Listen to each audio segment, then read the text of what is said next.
ইউটিউবের সাউন্ডটা টেস্ট করছি।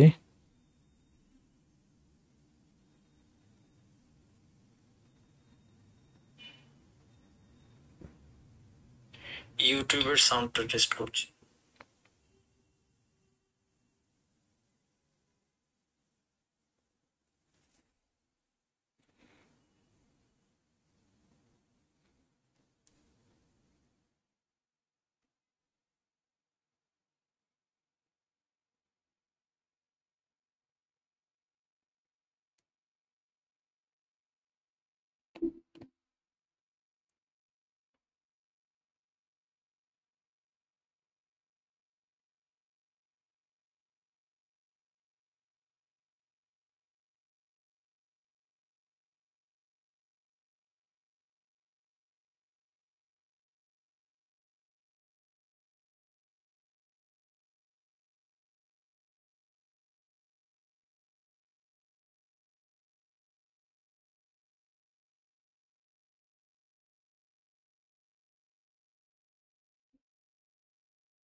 আলহামদুলিল্লাহ রবিল আলমিন ওসল্লাল্লাহু সাল্লাম আলা নবীনা মুহাম্মাদিন ওয়ালা আলিহি ওয়াসাহবিহি আজমাইন। ইমাম নববীর 40 হাদিসে অত্যন্ত গুরুত্বপূর্ণ একটি হাদিস নিয়ে আজকে আমার আলোচনা। এই হাদিসটি এই সংকলনের 38 নম্বর হাদিস। আমি সবসময় এই সংকলনের সিরিয়াল মেনটেন করছি না, কিন্তু শেষ পর্যন্ত আমরা সবগুলো হাদিসই কভার করবো ইনশাল্লাহ। এবং 38 নম্বর হাদিসের সাথে সংশ্লিষ্ট আরেকটা হাদিস আজকে আলোচনা করব, একটি সংকলনের 22 নম্বর হাদিস। তো প্রথমেই আমরা হাদিসটা দেখি। এটা হচ্ছে খুব বিখ্যাত একটা হাদিস, যে হাদিসের মধ্যে ওয়ালির পরিচয় দেওয়া আছে। এবং এই ওয়ালি হচ্ছে যে ওয়ালির পরিচয় হাদিসে দেওয়া আছে আল্লাহর বিশেষ ওয়ালি, আল্লাহ তাআলার বিশেষ নৈকট্যপ্রাপ্ত তার মুমিন বান্দা, তার পরিচয় এখানে তুলে ধরা হয়েছে। আন আবি হুরায়রাতা قال قال رسول الله صلى الله عليه وسلم, রাসূল সাল্লাল্লাহু আলাইহি ওয়াসাল্লাম বলেছেন, ইন্নাল্লাহ قال, আল্লাহ তাআলা বলেন। তাহলে হাদিস কুদসি, এটা হাদিস কুদসি, অর্থাৎ এমন হাদিস যেটা রাসূল সাল্লাল্লাহু আলাইহি ওয়াসাল্লাম আল্লাহ থেকে রিওয়ায়াত করেছেন, অর্থাৎ আল্লাহর বক্তব্যকে রাসূলুল্লাহ সাল্লাল্লাহু আলাইহি ওয়াসাল্লাম বর্ণনা করছেন। এটাকে বলা হয় হাদিসুন কুদসি, এটাকে বলা হয় হাদিসুন কুদসি। আল্লাহ তাআলা বলছেন, মান আদা লি ওয়ালিয়ান ফাকাদ আযানতুহু বিল হারব, যে আমার কোনো ওয়ালির সাথে শত্রুতা করবে তার বিরুদ্ধে আমি যুদ্ধের ঘোষণা দেই। ওয়ামা তাকাররাবা ইলাইয়া আবদি বিশাইইন আহাব্বা ইলাইয়া মিম্মা আফতারাতুহু আলাইহি, আমার বান্দা সবচেয়ে বেশি আমার কাছে সবচেয়ে প্রিয় যে জিনিসের দ্বারা আমার সবচেয়ে বেশি নিকটবর্তী হয় সেটা হচ্ছে সেই সমস্ত কাজ যেগুলো আমি তার উপরে ফরজ করেছি। ওমা ইয়াজালু আবদি ইয়াতাকাররাবু ইলাইয়া বিন নওয়াফিল হাত্তা উহিব্বাহ, এরপর সে নফল ইবাদতের মাধ্যমে, নফল আমলের মাধ্যমে আমার নিকটবর্তী হতেই থাকে এবং শেষ পর্যন্ত আমি তাকে ভালোবাসি। এটা হচ্ছে আল্লাহর বিশেষ ভালোবাসা। এর ফলাফল কি? ফাইদা আহবাবতুহু কুনতু সামাআহু আল্লাযী ইয়াসমাউ বিহি ওয়া বাসারাহু আল্লাযী ইবসিরু বিহি ওয়া ইয়াদাহু আল্লাতী ইয়াবতিশু বিহা ওয়া রিজলাহু আল্লাতী ইয়ামশি বিহা, আমি যখন তাকে ভালোবাসি তখন কি হয়, যার আক্ষরিক অর্থ হচ্ছে আল্লাহ তাআলা বলছেন আমি তার কান হয়ে যাই যার মাধ্যমে সে শোনে, আমি তার দৃষ্টি হয়ে যাই যার মাধ্যমে সে দেখে, আমি তার হাত হয়ে যাই যার মাধ্যমে সে ধরে, এবং আমি তার পা হয়ে যাই যার মাধ্যমে সে পথ চলে। এখানে আক্ষরিক অর্থ উদ্দেশ্য নয়, কারণ স্রষ্টা এবং সৃষ্টি পৃথক। আল্লাহ সুবহানাহু ওয়া তাআলা কারো দৃষ্টি, শ্রবণ, হাত পায়ে রূপান্তরিত হন না, ওয়াল ইয়াযু বিল্লাহ। বরং এটি অর্থ হলো যে এই ব্যক্তি যখন আল্লাহ তাকে ভালোবাসেন এবং সে আল্লাহ বিশেষ নৈকট্য লাভ করে, সে শুধুমাত্র এমন কিছুই শোনে যে আল্লাহ পছন্দ করেন, এমন কিছুই দেখে যা আল্লাহ অনুমোদন করেন, এবং সে তার হাত দিয়ে শুধুমাত্র এমন কিছুই ধরে এবং পা দিয়ে শুধুমাত্র এমন সব স্থানে যায় যার ব্যাপারে আল্লাহর অনুমোদন এবং সন্তুষ্টি রয়েছে। ওয়া ইনসা আলানি লা উতিয়ান্নাহ, সে যদি আমার কাছে কিছু চায় আমি অবশ্যই তাকে দেব। ওয়ালা ইন ইস্তাআযানি লা উঈযান্নাহ, সে যদি আমাকে আশ্রয় চায় তাহলে অবশ্যই তাকে আমি আশ্রয় দিব। ওয়ামা তারাদ্দাতু আন শাইইন আনা ফাঈলুহু তারাদ্দুদি আন নাফসিল মুমিন, আমি একজন মুমিনের জান কবজ করার ব্যাপারে যতটা দ্বিধা করি, এই দ্বিধা আর কোনো বিষয় করি না। ইয়াকরাহুল মাউতা ওয়া আনা আকরাহু মাসাআতাহ, সে মৃত্যুকে অপছন্দ করে আর আমি তাকে কষ্ট দিতে অপছন্দ করি। এখানে আল্লাহ সুবহানাহু ওয়া তাআলা দ্বিধা বলতে যা বোঝানো হয়েছে সেটা মানুষের দ্বিধার অনুরূপ কিছু নয়, এটা মনে রাখতে হবে। এটা মূলনীতি যে আল্লাহ সুবহানাহু ওয়া তাআলার কোনো বৈশিষ্ট্য এই সৃষ্টির কোনো বৈশিষ্ট্যের সাথে তুলনীয় নয়। মূলনীতি লাইসা কামিসলিহি শাইউন, কোনো কিছুই আল্লাহর মতো নয়। এই জন্য এই দ্বিধার অর্থটা এইভাবেই করতে হবে যেমনটা হাদিসের মধ্যে বলা হচ্ছে, যে এখানে দ্বিধা এই অর্থে যে আল্লাহর সিদ্ধান্ত হচ্ছে আল্লাহ মৃত্যু দিবেন, অ্যাট দ্য সেম টাইম এই যে মৃত্যু কষ্ট হবে একজন মুমিনের, সেটা আল্লাহর কাছে অপছন্দনীয়, কিন্তু সেটা মুমিনের জন্য কল্যাণকর, এবং মৃত্যু আল্লাহর সিদ্ধান্ত, এই দুইয়ের একত্রিত হওয়া, এটাই হচ্ছে এখানে এই দ্বিধার অর্থ। এটা মানুষের দ্বিধার মতো কোনো কিছু নয়। এখানে পুরা অনুবাদটা দেয়া আছে,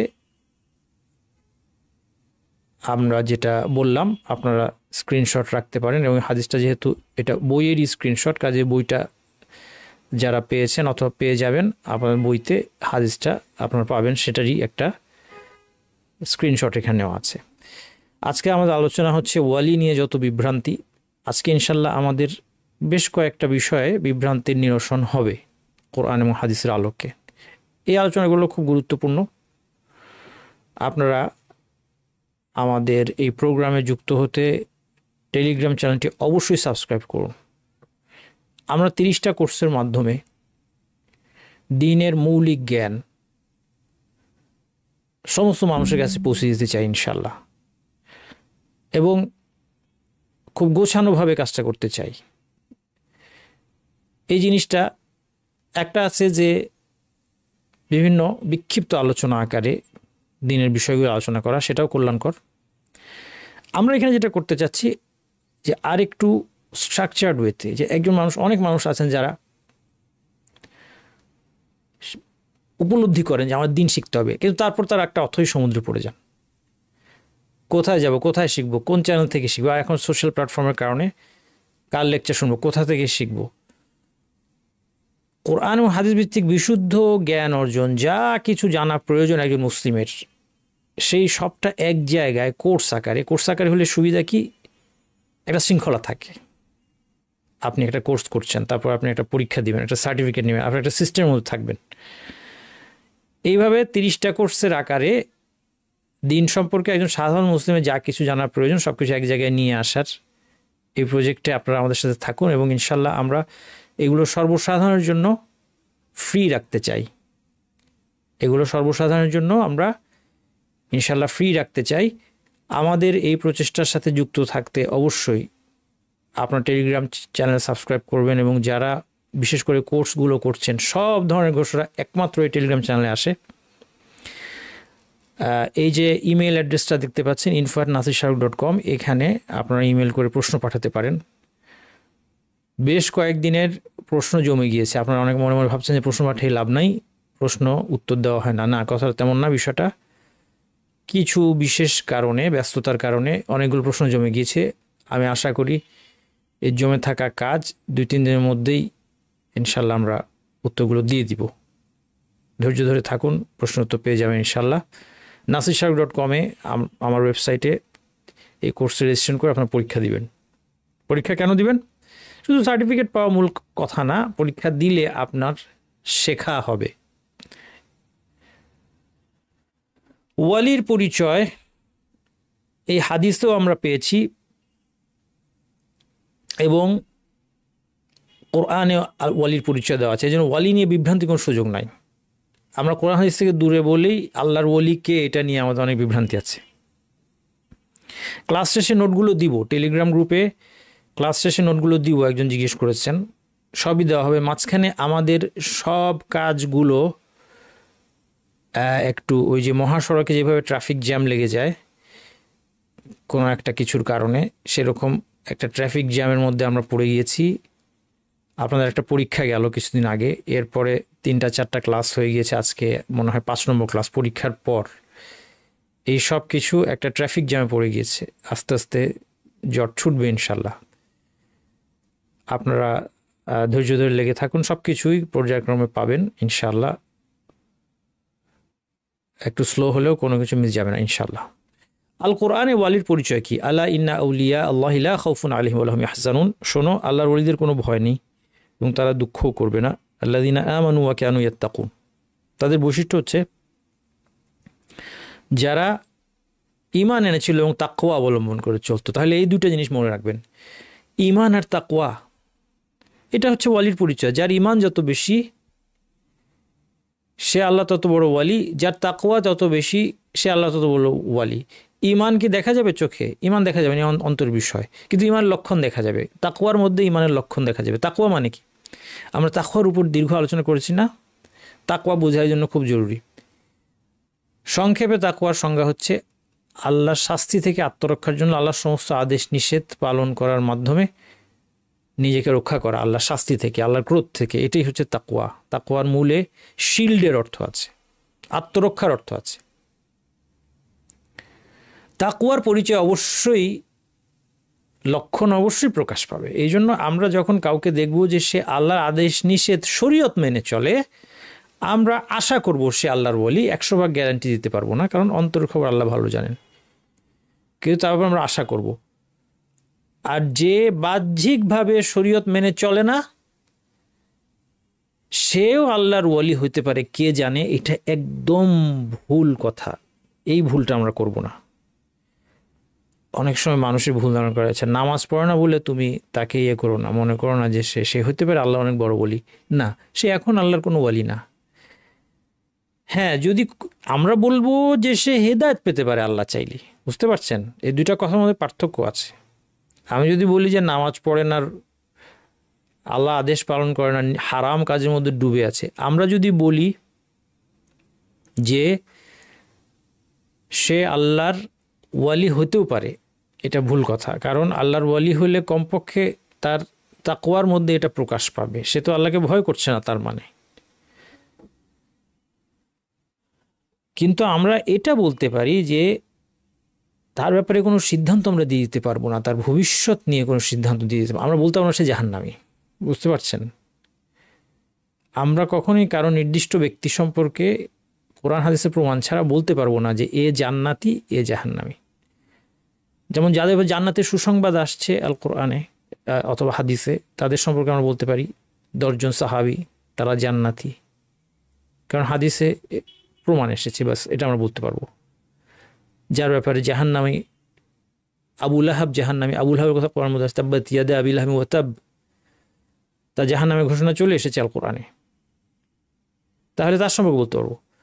কিন্তু যাদের সম্পর্কে জানা নেই তাদেরটা বলতে পারবো না। এই জন্য আমরা ভবিষ্যৎ বলতে যাব না। আজকে যে লোকটা সালাত আদায় করে না, আজকে যে লোকটা আল্লাহর আদেশ নিষেধ মেনে চলছে না, একদিন আল্লাহ তাকে হেদায়েত দিবেন, আমরা আশা করি। আল্লাহর কাছে হেদায়েতের দোয়া করি এবং আমরা তাকে দাওয়াত দেওয়ার চেষ্টা করব। কিন্তু তাকে আল্লাহর ওয়ালি হতে পারে সে, এই ধরনের কথার কোনো সুযোগ নাই। হাফিজ ইবনে হাজার রাহিমাহুল্লাহ বলেন, আল্লাহর ওয়ালি হন ওই ব্যক্তি যিনি আল্লাহ সম্পর্কে জ্ঞানী, তার আনুগত্যে অটল এবং তার ইবাদতে নিষ্ঠার অধিকারী। তাহলে দেখেন, জ্ঞানের কথা নিয়ে এসেছেন হাফিজ ইবনে হাজার, জ্ঞানের কথা নিয়ে এসেছেন। বর্তমানে এমন একটা সময় যাচ্ছে যখন লিবাস দেখে ওয়ালি ডিসাইড করা হয়, তাই না? কারো লম্বা জুব্বা দেখে, দাড়ি টুপি দেখে আমরা ওয়ালি হিসেবে তাকে রায় দিয়ে দিই, কিন্তু তার জ্ঞান কি আছে না জানি না। অনেক সময় তাকে লোকজন মাসলা জিজ্ঞেস করে। মসজিদে একটা লোককে দাড়ি টুপিওয়ালা, লম্বা জুব্বা, নামাজ পড়ে নিয়মিত জামাতে, অবশ্যই সে ভালো লোক, কোনো সন্দেহ নাই, কিন্তু তাকে মাসলা জিজ্ঞেস করা যাবে না। তাকে মাসলা জিজ্ঞেস করা যাবে না যতক্ষণ না আপনি জানেন যে সে জ্ঞানী। মুশকিল হচ্ছে এরকম অনেক মসজিদে আমরা অনেক মুসল্লি আছে, আমরা হয়তো কিছুই জানি না, লোকজন আমাদেরকে প্রশ্ন করছে, কারণ এই জিনিসটা মানুষের মাথা থেকে উঠে গিয়েছে যে তার জ্ঞান আছে কিনা। জ্ঞান সম্পর্কে যে একটু অবগত হওয়ার দরকার আছে, যে একটা লোক দ্বীনের কথা বলে কোথা থেকে বলে, কি সে কি কোরআন এবং সহিহ হাদিসের ব্যাপারে সচেতন, সে কি দ্বীনের কথা বলার জন্য নির্ভরযোগ্য আলেমদের উপর নির্ভর করে, সে কি কোরআন হাদিস বোঝার মতো যোগ্যতা তার আছে, সঠিক ভুল নির্ণয় করার মতো যোগ্যতা আছে। এই প্রশ্নগুলো আমরা যদি করতে শুরু না করি, তাহলে আমরা কি করছি, আমাদের ভবিষ্যৎটা অন্ধ লোকদের হাতে ছেড়ে দিচ্ছি, যাদের জ্ঞান নাই। মানে এক অন্ধ আরেক অন্ধ কিন্তু পথ দেখাতে পারবে না। আমার জ্ঞান নাই, আমি অন্ধ, আমি আমার ভবিষ্যৎ তুলে দিচ্ছি আরেকটা অন্ধ লোকের হাতে, সে আমাকে নিয়ে কোথায় গিয়ে পড়বে কোনো ঠিক নাই। তার শুধুমাত্র যোগ্যতা কি, লিবাস। ইবনু হাজার বলছেন, ওলি হচ্ছেন ওই ব্যক্তি যে আল্লাহ সম্পর্কে জ্ঞানী, তার আনুগত্যে অটল এবং তার ইবাদতে নিষ্ঠার অধিকারী। প্রথম জ্ঞানের কথা বলেছেন,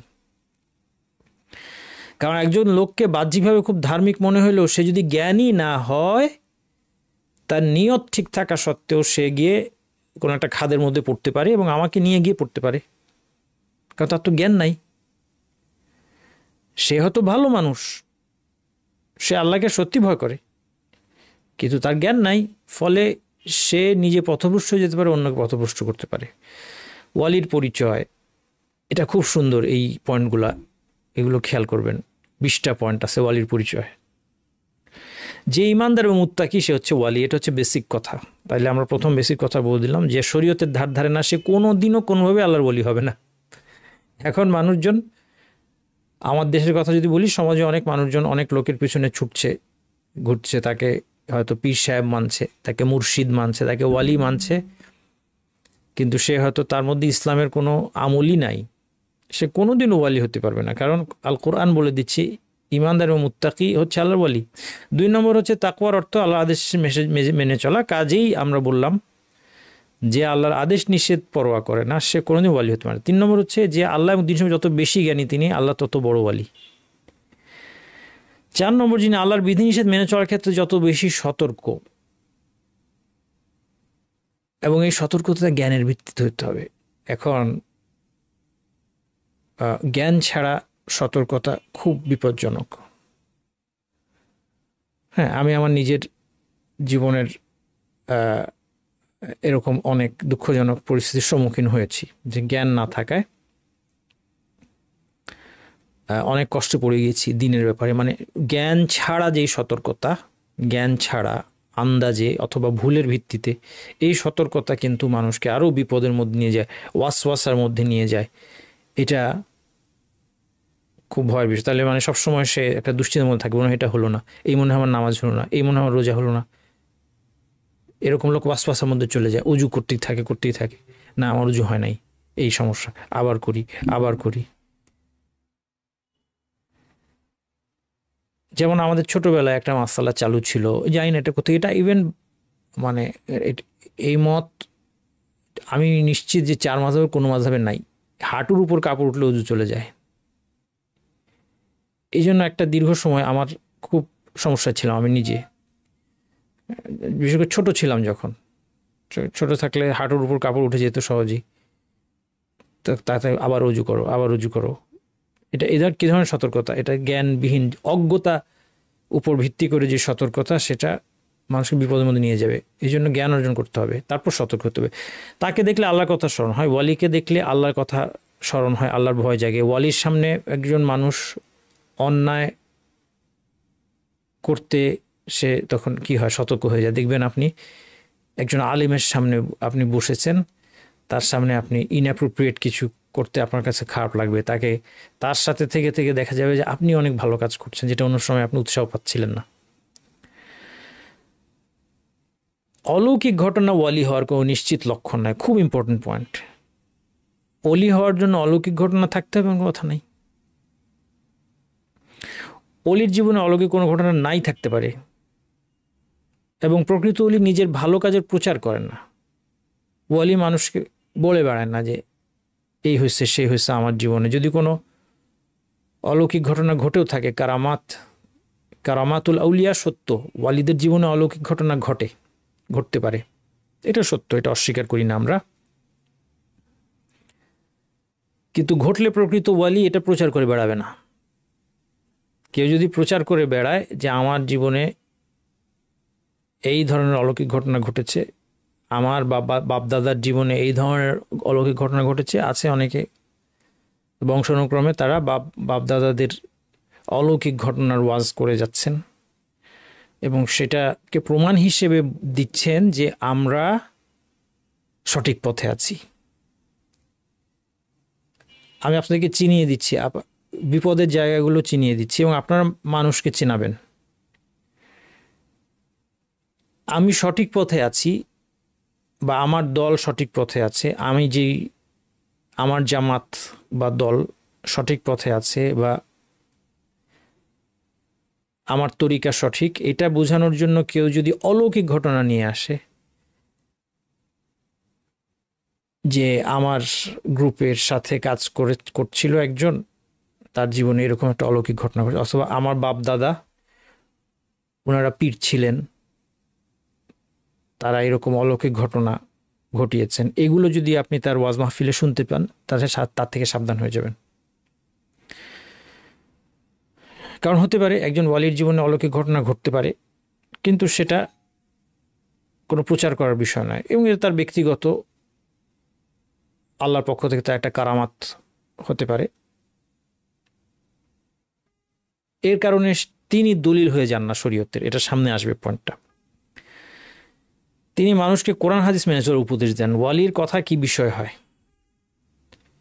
ওয়ালির কথা হবে কোরআন হাদিস ভিত্তিক। সুতরাং কারো আলোচনার মধ্যে দেখেন আল্লাহ এটা বলেছেন, আল্লাহ রাসূল সাল্লাল্লাহু আলাইহি ওয়াসাল্লাম এটা বলেছেন, এই বক্তব্যগুলো সাহাবীরা এইভাবে মেনে চলেছেন, তাবিঈরা এইভাবে মেনে চলেছেন, বড় বড় আলেমরা এইভাবে বলছেন ওই কোরআন হাদিসের আলোকে, এই ধরনের আলোচনাটা আপনার লক্ষণ যে তিনি আল্লাহর ওয়ালি, অথবা তার কথাগুলো ঠিক আছে, তিনি আল্লাহর ওয়ালি হন বা না হন, মানে বিশেষ ওয়ালি হন বা না হন। সকল মুমিনই কিন্তু সাধারণভাবে আল্লাহর ওয়ালি, আর কেউ কেউ বিশেষভাবে আল্লাহর বিশেষ ওয়ালি, যেটাই হোক, তাহলে তার কথাগুলো আমরা শুনবো। তিনি আল্লাহ সন্তুষ্টি আসে নিজের সম্পদ মানুষের জন্য ব্যয় করেন, এটা ওয়ালির একটা লক্ষণ। মানে ওয়ালি মানুষের কাছে টাকা পয়সা জমা করতে ব্যস্ত থাকে না, দেন আমাকে টাকা দেন সবাই মিলে, এটা ওয়ালি এই কাজ করেন না। ওয়ালি কি করেন? আল্লাহর সন্তুষ্টি নিজের সম্পদ মানুষের জন্য ব্যয় করেন। তিনি নিষ্পাপ নন, তার গুনাহ এবং ভুল ত্রুটি হয়। ওয়ালি কোনো নিষ্পাপ কিছু না। তারা হালাল হারামের ক্ষেত্রে রাসূল সাল্লাল্লাহু আলাইহি ওয়াসাল্লাম ফয়সালা দানকারী হিসেবে গ্রহণ করেন। হালাল হারাম রাসূল সাল্লাল্লাহু আলাইহি ওয়াসাল্লাম যেটা বলছেন এটাই। তারা নবীর সুন্নাতের জন্য অন্যের বিরোধিতা করেন, কিন্তু অন্য কাউকে অনুসরণের জন্য নবীর সুন্নাতের বিরোধিতা করেন না। এটা আমার খুব প্রিয় একটা কথা। এই বৈশিষ্ট্যটা আমাদের সবার মধ্যে আনা দরকার। নবীর সুন্নাতের জন্য অন্য বিরোধিতা করব, কোনো অসুবিধা নাই। সুন্নতের মধ্যে আমি এটা পেয়েছি, নির্ভরযোগ্য আলেমের কাছ থেকে শুনলাম বা ব্যাখ্যা পেলাম, হাদিস দেখলাম, কিন্তু এটা করতে গিয়ে তো আমার অমুকের সাথে আমার আমল মিলল না, কোনো অসুবিধা নাই। কিন্তু অন্য কাউকে অনুসরণের জন্য নবীর সুন্নতের বিরোধিতা করব না। এটা খুব ইম্পর্টেন্ট পয়েন্ট, এটা খুব একটা বড় পরীক্ষা আমাদের জন্য। তারা বেদাত করেন না এবং বেদাতের দিকে মানুষকে কখনোই ডাকেন না। বেদাত নিয়ে আমরা বিস্তারিত আলোচনা করেছি। অলির কথা, কাজ বা স্বপ্ন কোনো দলিল নয়। খুব ইম্পর্টেন্ট পয়েন্ট। আমি নিজে যখন ইসলাম সম্পর্কে নতুন নতুন জানতে চেষ্টা করি, এই বিভ্রান্তির মধ্যে অনেক দিন ছিলাম যে আচ্ছা অমুক ইমাম তো এই কথা বলেছেন, অমুক ইমাম তো এই কথা বলেছেন, তাহলে এটা ভুল কেমনে হবে? অনেক সময় আমরা বড় বড় টাইটেল লাগাই। আলেম অনেক বড় বড় আলেমদেরকে বড় বড় টাইটেল দেওয়া হয়েছে, সেটা কোনো দূষণীয় না। হতে পারে তিনি টাইটেলের যোগ্য, কিন্তু সমস্ত বড় টাইটেল সত্ত্বেও এবং তিনি আল্লাহর একজন বড় ওয়ালি স্বীকার করে নিয়েও যদি আমরা তা সত্ত্বেও তার কথা বা কাজ বা স্বপ্ন ইটসেলফ এটা কোনো দলিল হবে না। এই প্রসঙ্গে খুব গুরুত্বপূর্ণ একটা আলোচনা করব, এটার সাথে কানেক্টেড হচ্ছে স্বপ্ন নিয়ে।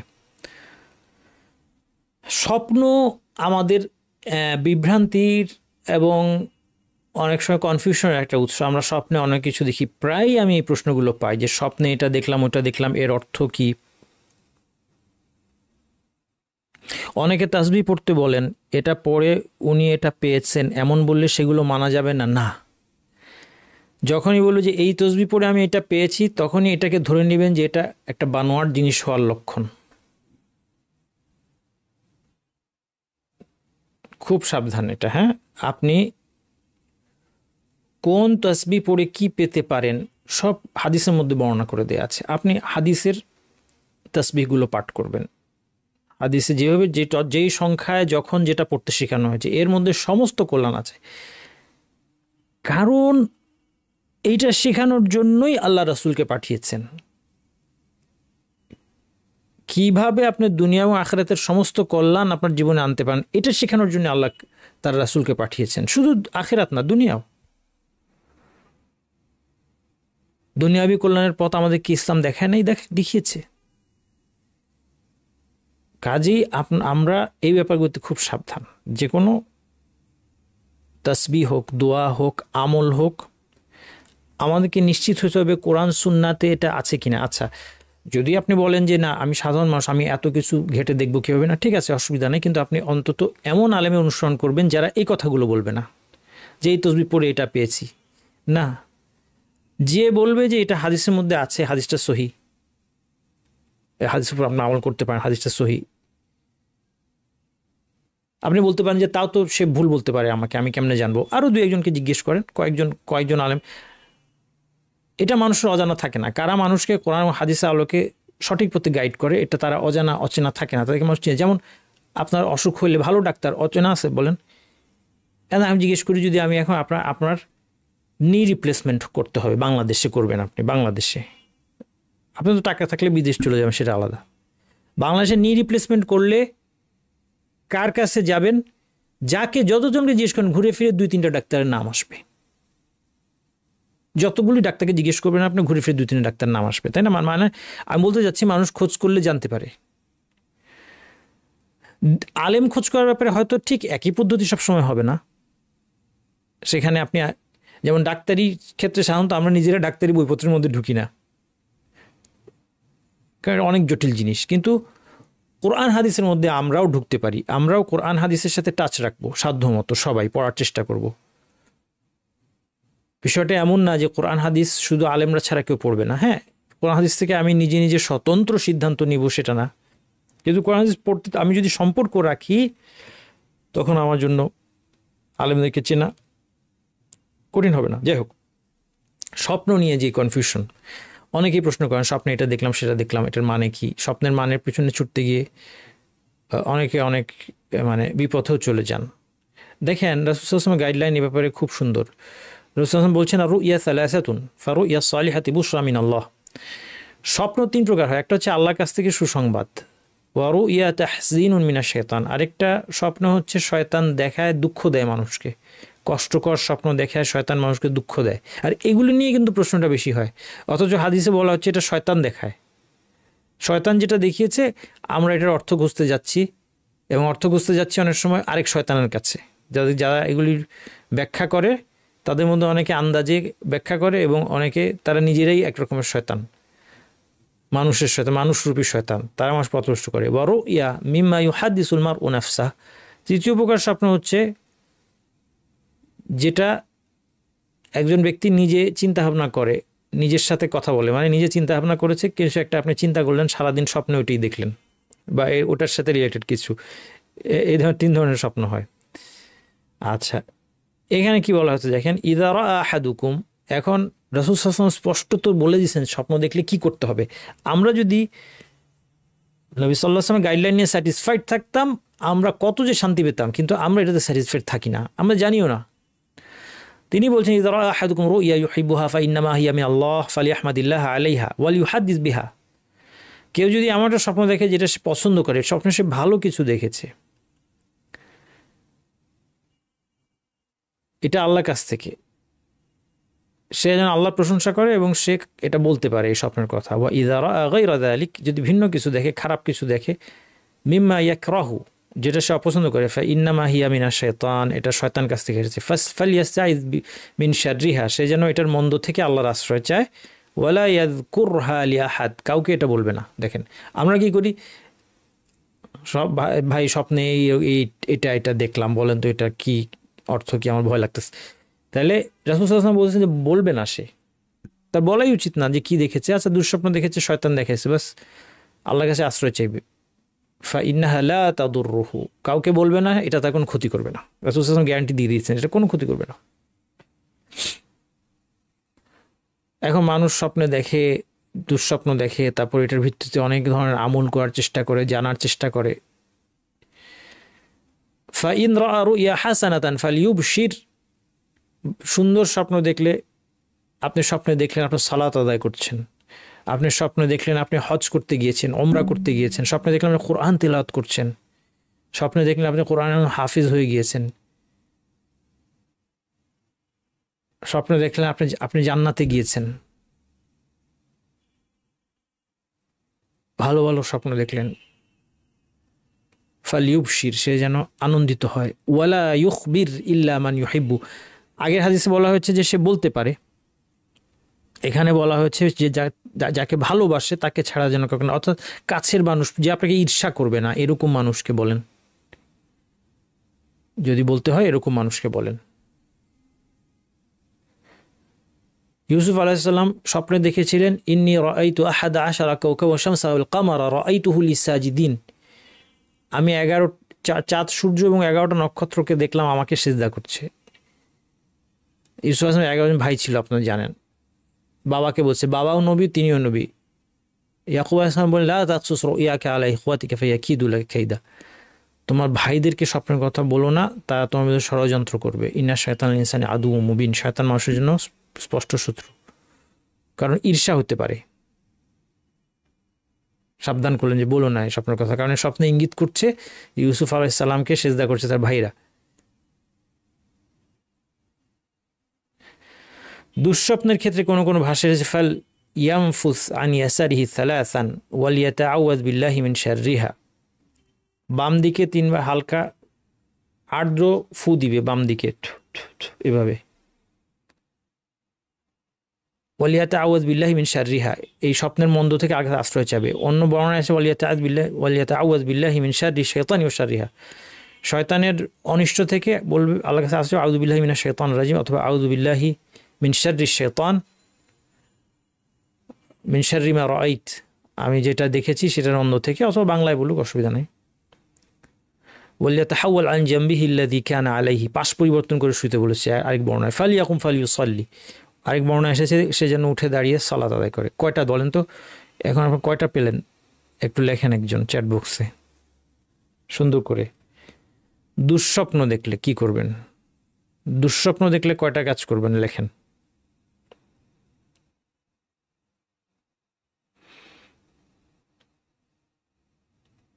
দুঃস্বপ্ন দেখলে 5টা কাজ, এই 5টা কাজ সুন্দর করে, হ্যাঁ সুন্দর, কিন্তু লেখেন একটা একটা করে না, একসাথে সুন্দর করে লেখেন।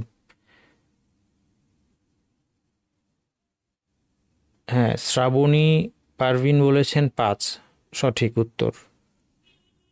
তারপর জান্নাত বিডি বলেছেন 5, উত্তর সঠিক, কিন্তু 5টা সুন্দর করে লিখে দেন এবার আমাকে। হ্যাঁ, হাফসা খাতুন বলেছেন 5, কিন্তু আমি 5টা লিখিত চাচ্ছি, কে লিখে দিবে আগে?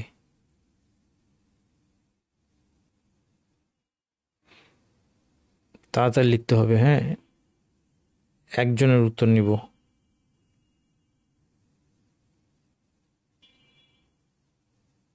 যে প্রথম সুন্দর করে 5টা লিখে দিবে আর কয়েক সেকেন্ডের মধ্যে।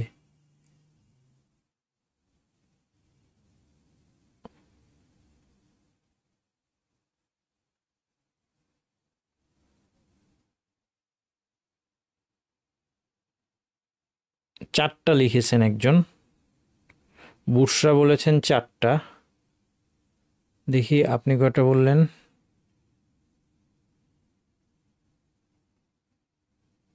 নিশাত আল জাহান 4টা লিখেছেন। এই যে একজন 5টা পাওয়া গেল মনে হয়।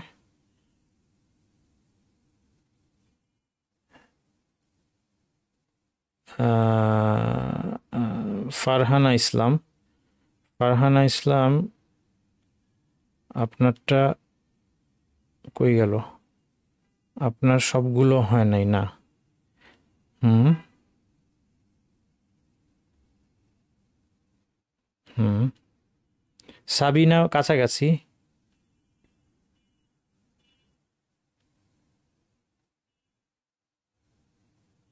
সবচেয়ে কাছাকাছি গিয়েছেন উম্মে সাফওয়ান।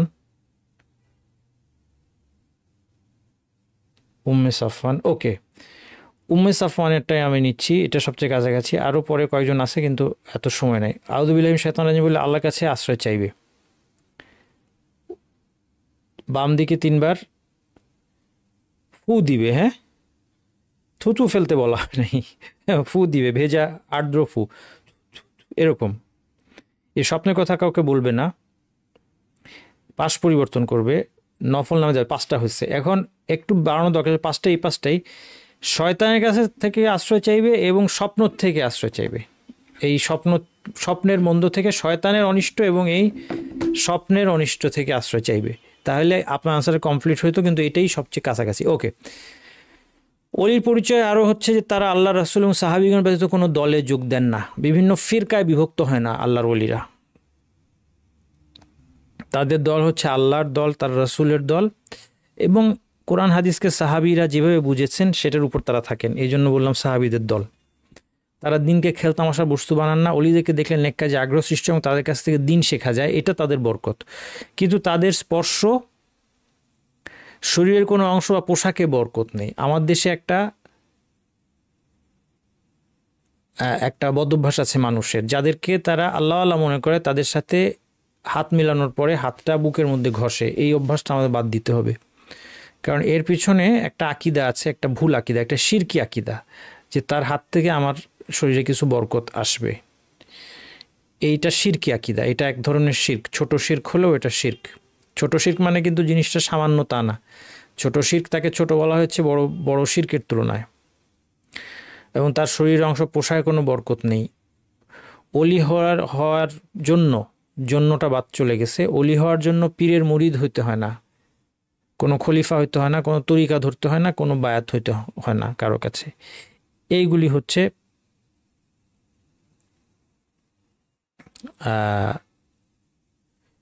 হচ্ছে অলির পরিচয়। একজন বলছেন যে এক্সাম দেওয়ার চান্স তো আজীবন আছে। এক্সাম যে কোনো সময় দিতে পারবেন। তো এক্সাম যাওয়ার তো সময় শেষ হয়ে যায় নাই, শুধু প্রথম যারা দিয়েছে তাদের থেকে মেরিট লিস্ট বানিয়েছে, আর কিছু না। আপনি এক্সাম আরও ইনশাআল্লাহ যদি আমাদের ওয়েবসাইট টিকে থাকে আরও 10 বছর পরে দেন, আল্লাহ যেন টিকিয়ে রাখেন, কোনো অসুবিধা নেই। তো পরীক্ষা যে কোনো সময় দেওয়া যাবে, কিন্তু পরীক্ষা যদি একবার দিয়ে থাকেন অলরেডি, তাহলে তো আর দ্বিতীয়বার দিতে পারবেন না। যদি পরীক্ষা দেওয়া হয়ে গিয়ে থাকে, পরীক্ষা একবার দেওয়া যাবে, কিন্তু না দিয়ে থাকলে আপনি দিতে পারবেন। অলিদের সাথে শত্রুতার পরিণতি ভয়াবহ। অলিদের মাঝে সর্বাগ্রে রয়েছেন সাহাবীরা। দেখেন, অলির সাথে আল্লাহ তাআলা হাদিসের শুরুতে কি বলেছেন? মান আদা লি ওয়ালিয়ান ফাকাদ আযানতুহু বিল হারব।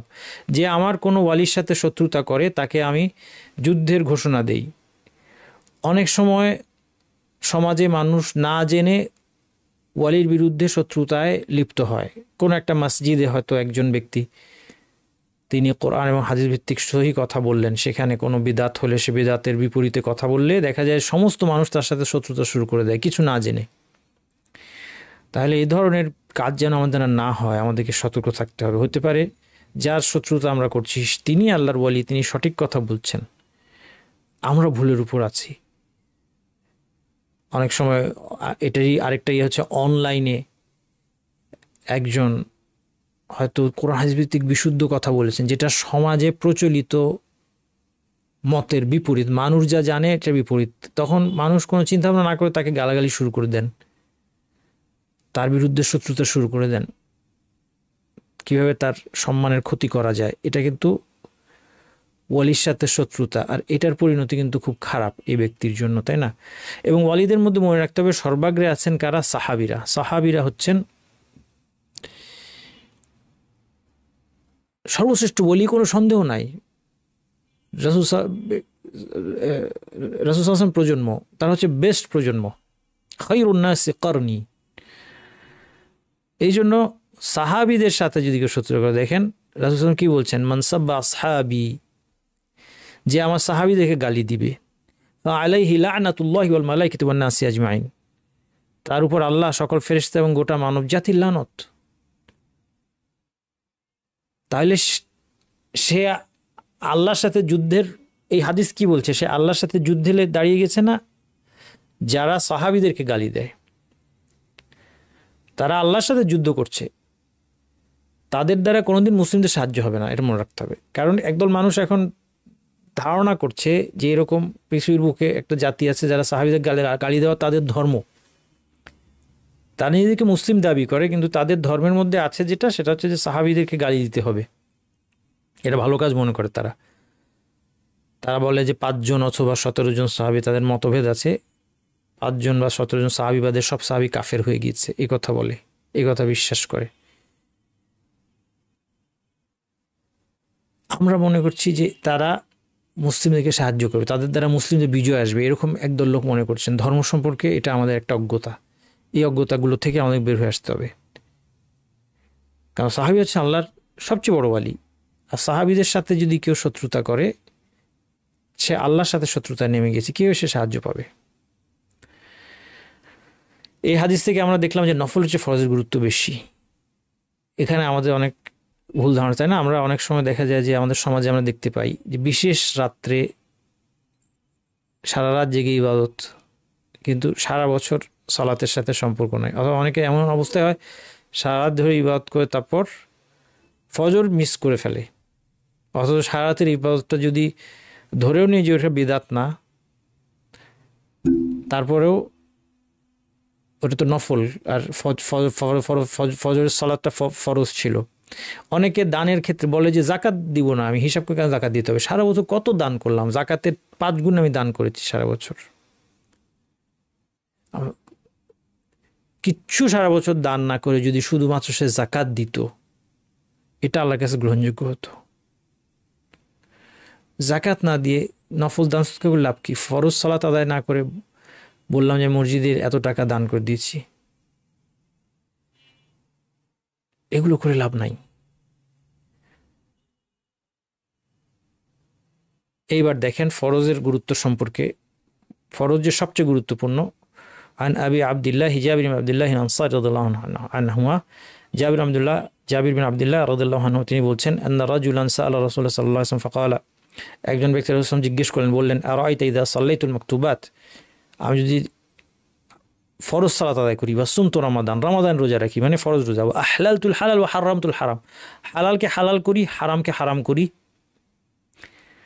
অর্থাৎ হালালকে হালাল বিশ্বাস করে মেনে চলি, হারামকে হারাম বিশ্বাস করে মেনে চলি, ওয়ালাম আজিদ আলা যালিকা শাইআন, এর চেয়ে বেশি কিছু না করি, অর্থাৎ নফল কিছু না করি, আদখুলুল জান্নাহ, আমি জান্নাতে যাব? ক্বালা নাআম, রাসূল সাল্লাল্লাহু আলাইহি ওয়াসাল্লাম বললেন হ্যাঁ। এই যে লোকটা, ইভেন সেও জান্নাতি, জান্নাতীদের 3টা ভাগ আছে, এই লোকটা হচ্ছে মিডল ক্যাটাগরি। আল্লাহ তাআলা আল কোরআনে বলেছেন, সুম্মা ওরাসনাল কিতাবা আল্লাযিনা আসতাফাইনা মিন ইবাদিনা, তারপর আমার বান্দাদের মধ্যে মনোনীত লোকদেরকে আমি কিতাবের উত্তরাধিকারী করেছি। ফামিনহুম যালিমুন লিনাফসিহি, তাদের মধ্যে একদল আছে তারা জালেম, নিজেদের প্রতি জুলুম করেছে, অর্থাৎ তারা গুনাহগার। ওয়া মিনহুম মুকতাসিদ, আর একদল হচ্ছে মধ্যপন্থী, এটা হচ্ছে যে যারা শুধুমাত্র ফরজ ওয়াজিব করে, হারাম থেকে দূরে থাকে, নফল ইবাদত তার খুব একটা নাই। ওয়া মিনহুম সাবিকুম বিল খায়রাতি বিইذনিল্লাহ, আর বেস্ট ক্যাটাগরি কারা? যারা সমস্ত ভালো কাজে সবার চেয়ে অগ্রসর। যালিকা হুয়াল ফাদলুল কাবীর, এটাই মহা অনুগ্রহ। জান্নাতু আদনি ইয়াদখুলুনাহা, তারপর আল্লাহ প্রতিশ্রুতি দিচ্ছেন তারা জান্নাতে চিরস্থায়ী জান্নাতে প্রবেশ করবে। কারা? এই 3 ক্যাটাগরি, এমনকি যালিমুল লিনাফসি। এটা এই উম্মাতের জন্য বিরাট সুসংবাদ। এই উম্মাতের মধ্যে যারা নিজেদের উপর জুলুম করেছে, ভালো এবং মন্দ কাজকে তারা মিশ্রিত করেছে, গুনাহগার, তাদের মধ্যে যদি ঈমান থাকে, ঈমানের মূল থাকে, তারাও একদিন জান্নাতে প্রবেশ করবে। কিন্তু আমরা তাদের অন্তর্ভুক্ত হতে চাই যারা বিনা হিসেবে এবং অন্তত বিনা শাস্তিতে জান্নাতে, তাদের মধ্যে 3টা ক্যাটাগরি। বিনা হিসাব, সর্বশ্রেষ্ঠ ক্যাটাগরি হচ্ছে বিনা হিসেবে জান্নাতে যাবে, আস-সাবিকুন আল মুকাররাবুন, বিনা হিসেবে জান্নাতে যাবে 1 নম্বর। 2 নম্বর হচ্ছে বিনা শাস্তিতে জান্নাতে যাবে, কিন্তু তার হিসাব হবে সহজ হিসাব। সহজ হিসাব কি? আল্লাহ তার গুনাহগুলোর কথা তাকে স্মরণ করাবেন এবং তারপর মাফ করে দিবেন।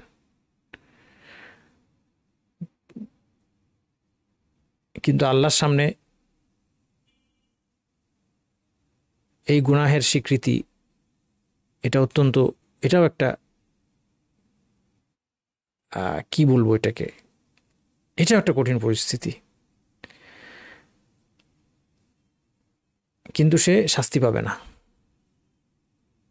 এটা হচ্ছে হিসাব ইয়াসির, ফাসাউফা ইউহাসাবু হিসাবান ইয়াসিরা, সহজ হিসাব।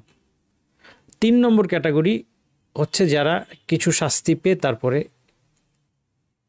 জান্নাতে যাবে। এই শাস্তি হতে পারে কবরের আযাব, এই শাস্তি হতে পারে দুনিয়ায় জাহান্নামে।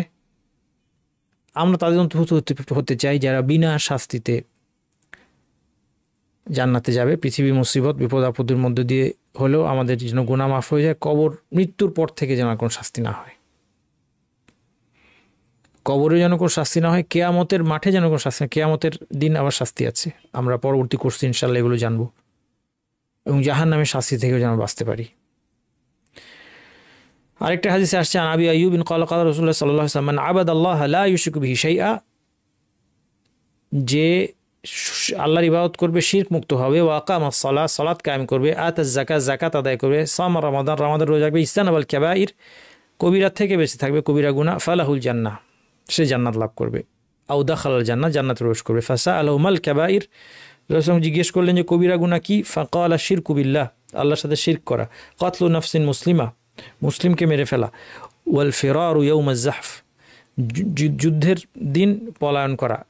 মানে কবিরা গুনায় 3টাতে সীমাবদ্ধ তা না, 3টা উদাহরণ দিলেন রাসূলুল্লাহ সাল্লাল্লাহু আলাইহি ওয়াসাল্লাম। আবু হুরায়রা থেকে বর্ণিত, আন্না আরাবিয়ান আতা নবী সাল্লাল্লাহু আলাইহি ওয়াসাল্লাম, নবী সাল্লাল্লাহু আলাইহি ওয়াসাল্লামের কাছে একজন আরাবি মানে বেদুইন আসলো। দুল্লানি, বলল, দুল্লানি আলা আমালিন ইযা আমিলতুহু দাখালতুল জান্নাহ, আমাকে একটা আমল শিখান যেটা করলে আমি জান্নাতে যাব। রাসূল সাল্লাল্লাহু আলাইহি ওয়াসাল্লাম বললেন, তা'বুদুল্লাহ লা তুশরিকু বিহি শাইআ, শিরক মুক্ত হয়ে তুমি আল্লাহর ইবাদত করবে, তুকিমুস সালাত আল মাকতুবা, ফরজ সালাত প্রতিষ্ঠা করবে। দেখেন বারবার শিরক মুক্তভাবে ইবাদতের কথা বারবার বহু হাদিসে বলছেন রাসূল সাল্লাল্লাহু আলাইহি ওয়াসাল্লাম, কিন্তু এই আলাপটা আমাদের মধ্যে কম। শিরক নিয়ে বারবার সাবধান করা হয়েছে। ওয়া তুআদ্দি যাকাত আল মাফরুদা, ফরজ যাকাত আদায় করবে, তাসুম রমাদান, রমাদান রোজা রাখবে। ক্বালা ওয়াল্লাযী নাফসি বিয়াদিহি, বেদুইন বলল, যার হাতে আমার প্রাণ তার শপথ, লা আযীদু আলা হাযা, আমি এর চেয়ে বেশি কিছুই করব না। ফালাম্মা ওয়াল্লা, সে যখন চলে গেল, ক্বালা নবী সাল্লাল্লাহু আলাইহি ওয়াসাল্লাম বললেন, মান সাররাহু আন ইয়ানজুরা ইলা রাজুলিন মিন আহলিল জান্নাতি ফালইয়ানজুর ইলা হাযা, যে জান্নাতি ব্যক্তিকে দেখতে চায় সে যেন এই লোকটাকে দেখে। তার মানে রাসূল সাল্লাল্লাহু আলাইহি ওয়াসাল্লাম বললেন যে এই কাজগুলো যদি সে করে, ফরজগুলো যদি আদায় করে সে, এবং আকীদার বিশুদ্ধতার সাথে, ঠিক আছে, এই পয়েন্টটা ধরতে পেরেছেন যে সে শিরক মুক্তভাবে করেছে, তার মানে তার আকীদা বিশুদ্ধ আকীদা নিয়ে যখন সে ফরজ কাজগুলো করবে সে জান্নাতি হবে, যদি বা নফল মুস্তাহাব ইবাদত সে নাও করে। আন আবি উমামা ইয়াকুলু সামিআতু রাসূলুল্লাহ সাল্লাল্লাহু আলাইহি ওয়াসাল্লাম ইয়াখতুবু ফি হাজ্জাতিল ওয়াদা'i ক্বাল, বিদায় হজে রাসূল খুতবায় বললেন, ইত্তাকুল্লাহ রাব্বাকুম, তোমরা তোমাদের রব আল্লাহকে ভয় করো, ওয়াসাল্লু খামসাকুম, তোমাদের 5 ওয়াক্ত সালাত আদায় করো, সুমু শাহরাকুম, তোমাদের মাসটি অর্থাৎ রমাদান মাসটিতে তোমরা রোজা রাখো, ওয়া আদ্দু যাকাতা আমওয়ালিকুম, তোমাদের মালের যাকাত দাও, ওয়া আতিউ যা আমরিকুম, তোমাদের কর্তৃত্বশীলদের আনুগত্য করো, তাদখুলু জান্নাতা রাব্বিকুম, তোমাদের রবের জান্নাতে তোমরা প্রবেশ করবে। নারীর প্রসঙ্গে রাসূল সাল্লাল্লাহু আলাইহি ওয়াসাল্লাম বলেছেন, ইযা সাল্লাতিল মারআতু খামসাহা, একজন নারী যখন 5 ওয়াক্ত সালাত আদায় করবে, ওয়া সামাত শাহরাহা, এবং রমাদানের রোজা রাখবে, হাফিজাত ফারজাহা, লজ্জাস্থান হেফাজত করবে, ওয়া আতাআত যাওজাহা, তার স্বামীর আনুগত্য করবে, কিলা লাহা, তাকে বলা হবে, উদখুলিল জান্নাতা মিন আইয়ি আবওয়াবিল জান্নাতি শি'তি, জান্নাতের যে কোনো দরজা দিয়ে প্রবেশ করো। জান্নাতের 8টা দরজা, এক একজনের এক এক দরজা, 8টা দরজা দিয়ে যাকে ঢাকা হবে তার মধ্যে আছে এই সৎকর্মশীল নারী, আল্লাহর ওয়ালি। সে আল্লাহর ওয়ালি সৎকর্মশীল নারী কি কে? খালি আপনার ঘরের বাইরে সারাদিন দাওয়াতি কাজ করে বেড়ায় না, তার বৈশিষ্ট্যগুলি খুব সিম্পল। 5 ওয়াক্ত সালাত আদায় করে, রমাদান রোজা রাখে, লজ্জাস্থান হেফাজত করে। জাকাতের কথা বলা হয় নাই, কারণ সম্ভবত এই কারণে যে নারীরা তো রোজগার করার কথা না ট্রেডিশনালি। এখন নারীরাও অনেক রোজগার করেন বা অনেকে করতে বাধ্য হন, সেটা আলাদা। আর অনেকে বাধ্য না হলেও তারা রোজগার করাকে খুব জরুরি মনে করছেন, কিন্তু এখানে সেটা বলা হয় নাই। সেই সাথে বলেছে আতা আজ জাউজাহা, স্বামীর আনুগত্য। স্বামীর সন্তুষ্টির ব্যাপারে মনোযোগী হতে হবে। আল্লাহর অবাধ্যতা করে নয়, কিন্তু আল্লাহর অবাধ্যতা না হলে স্বামী যেটা চাচ্ছেন সেটা, তার ইচ্ছাটা পূরণ করা। উদখুলি, তাকে বলা হয় উদখুলি তুমি আইয়া বল জান্নাতি, যে কোনো দরজা দিয়ে প্রবেশ করো। তখন সে আল্লাহর অনেক বড় একজন সৎকর্মশীল নেককার মহিলা। আচ্ছা, আরেকটা জিনিস হাদিসের মধ্যে ছিল যেটা আমরা দেখেছি, যে আহলাল তুল হালাল ওয়া হারাম তুল হারাম বলেছেন সাহাবী, যে আমি সমস্ত ফরজ কাজগুলি আদায় করব, সেই সাথে একটা জেনারেল কথা বলেছেন, আমি হালালকে হালাল করব, হারামকে হারাম করব। এটা দুইটা পর্যায়ে, একটা হচ্ছে বিশ্বাসের ক্ষেত্রে, একটা হচ্ছে আমলের ক্ষেত্রে। এই দুইটার মধ্যে পার্থক্য কি? বিশ্বাসের ক্ষেত্রে অর্থাৎ হালালকে হালাল বলে বিশ্বাস করতে হবে এবং হারামকে হারাম বলে বিশ্বাস করতে হবে। এটা ইমানের শর্ত, না হলে ইমান থাকবে না। কেউ যদি বলে যে হিজাব করা বাধ্যতামূলক নয়, হিজাব করতে হবে না, তাহলে তার ইমান নষ্ট হয়ে যাবে। কেউ যদি বলে যে মদ খাওয়া যাবে,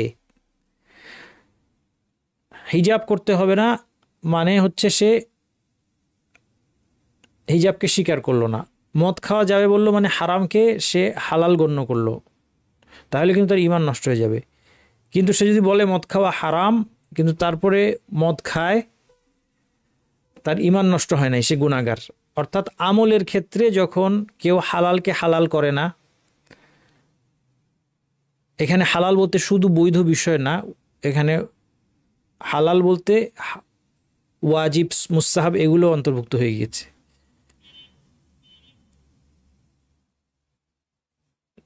আমলের ক্ষেত্রে কেউ যদি এটা বাস্তবায়ন না করে, তাহলে তার ইমান নষ্ট হবে না, সে গুনাহগার হতে পারে। এটা হচ্ছে দুটোর মধ্যে পার্থক্য। আর বিশ্বাসের ক্ষেত্রে এটা বিশ্বাস না করলে তো ইমানই থাকবে না। সালাত ফরজ, 5 ওয়াক্ত সালাত ফরজ বিশ্বাস করতে হবে। রমাদানের সাওম পালন করা যে বাধ্যতামূলক, বিশ্বাস করতে হবে। জাকাত দেওয়া যে বাধ্যতামূলক, বিশ্বাস করতে হবে। এখন আমরা কিন্তু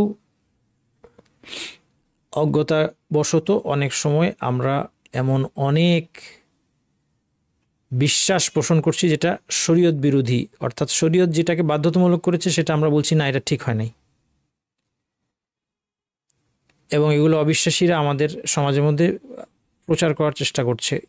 যেমন সম্পত্তি বন্টন, যে ভাই বোনের দ্বিগুণ পাবে, এটা ঠিক হয় নাই।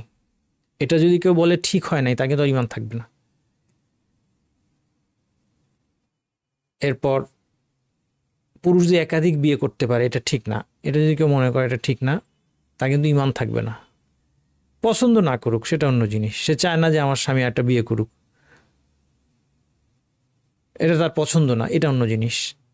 কিন্তু সে যদি মনে করে যে বিধানটা, আল্লাহর বিধানটা আমি মানি না, আল্লাহর বিধানটা ঠিক হয় না, এটা আল্লাহ ঠিক করেন নাই, এই ধরনের চিন্তা ভাবনা, বিশ্বাস যদি মনের মধ্যে থাকে,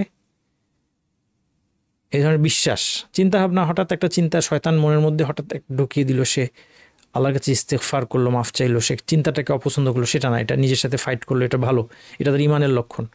কিন্তু এটা যদি তার অন্তরে গেড়ে বসে যায় বিশ্বাস যে না, এটা আল্লাহ ঠিক করেন নাই, কেন পুরুষদেরকে একাধিক বিয়ের অনুমতি দিলেন, কেন ভাইয়ের সম্পত্তি বোন দ্বিগুণ হবে, তাহলে কিন্তু এই বিশ্বাস থাকলে কিন্তু সে কি হবে, ইমান বিনষ্ট হবে।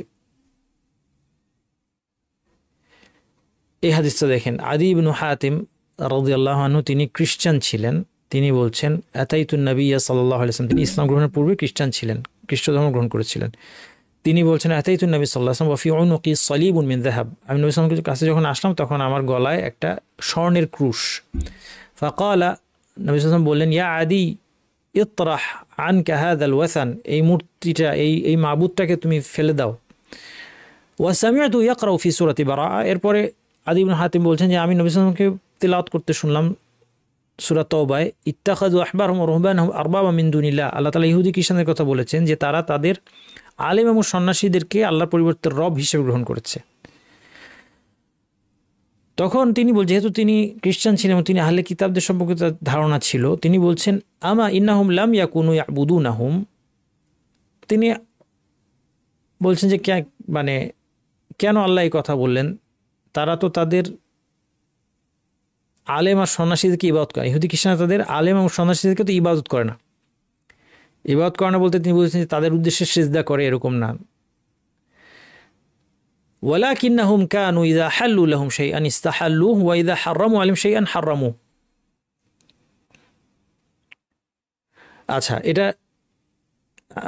এই বর্ণনায় না, অন্য বর্ণনায় আছে যে আদি ইবনে হাতিম রাদিয়াল্লাহু আনহু তিনি আপত্তি করলেন যে মানে তারা তো ইবাদত করে না। তখন রাসূল সাল্লাল্লাহু আলাইহি ওয়াসাল্লাম বললেন যে না, তারা কি করে, তারা যেটা করে যখন তাদের পণ্ডিত এবং সন্ন্যাসীরা কোনো কিছুকে হালাল ঘোষণা দেয় সেটা তারা হালাল বলে মনে করে, শরীয়তের বিপরীতে গেলেও, তাদের কিতাবের বিপরীতে গেলেও। আর যখন তারা কোনো কিছুকে হারাম করে, নিষেধ বলে, শরীয়তে নিষেধ না থাকলেও তারা এটাকে নিষেধ মনে করে। তিলকা ইবাদতুহুম, অন্য বর্ণনা এসেছে তিলকা ইবাদতুহুম, যে এটাই তাদের ইবাদত, এটাই তাদের ইবাদত। সুতরাং এটা এক ধরনের শিরক।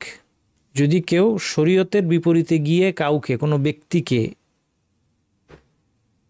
শরীয়তের বিপরীতে গিয়ে কোনো ব্যক্তিকে অথবা কোনো সিস্টেমকে, কোনো আইন ব্যবস্থাকে, কোনো কনস্টিটিউশনকে শরীয়তের বিপরীতে গিয়ে মনে করে যে এখানে যেটা জায়েজ বা বৈধ বা হালাল এটাই হালাল, এখানে যেটা হারাম বা উনি যেটা বলেছেন নিষেধ ওইটাই নিষেধ, অমুক ব্যক্তি যেটা নিষেধ বলবে এটা আমার জন্য নিষেধ হবে, অমুক ব্যক্তি যেটা হালাল বলবে সেটা আমার জন্য হালাল হবে, এটাই আমার জন্য, এটাই আমাকে মানতে হবে, এ কথা যদি বিশ্বাস করে মনে করে, তাহলে সে আর মুসলিম থাকবে না, মুশরিক হয়ে যাবে। এটা এক ধরনের শিরক।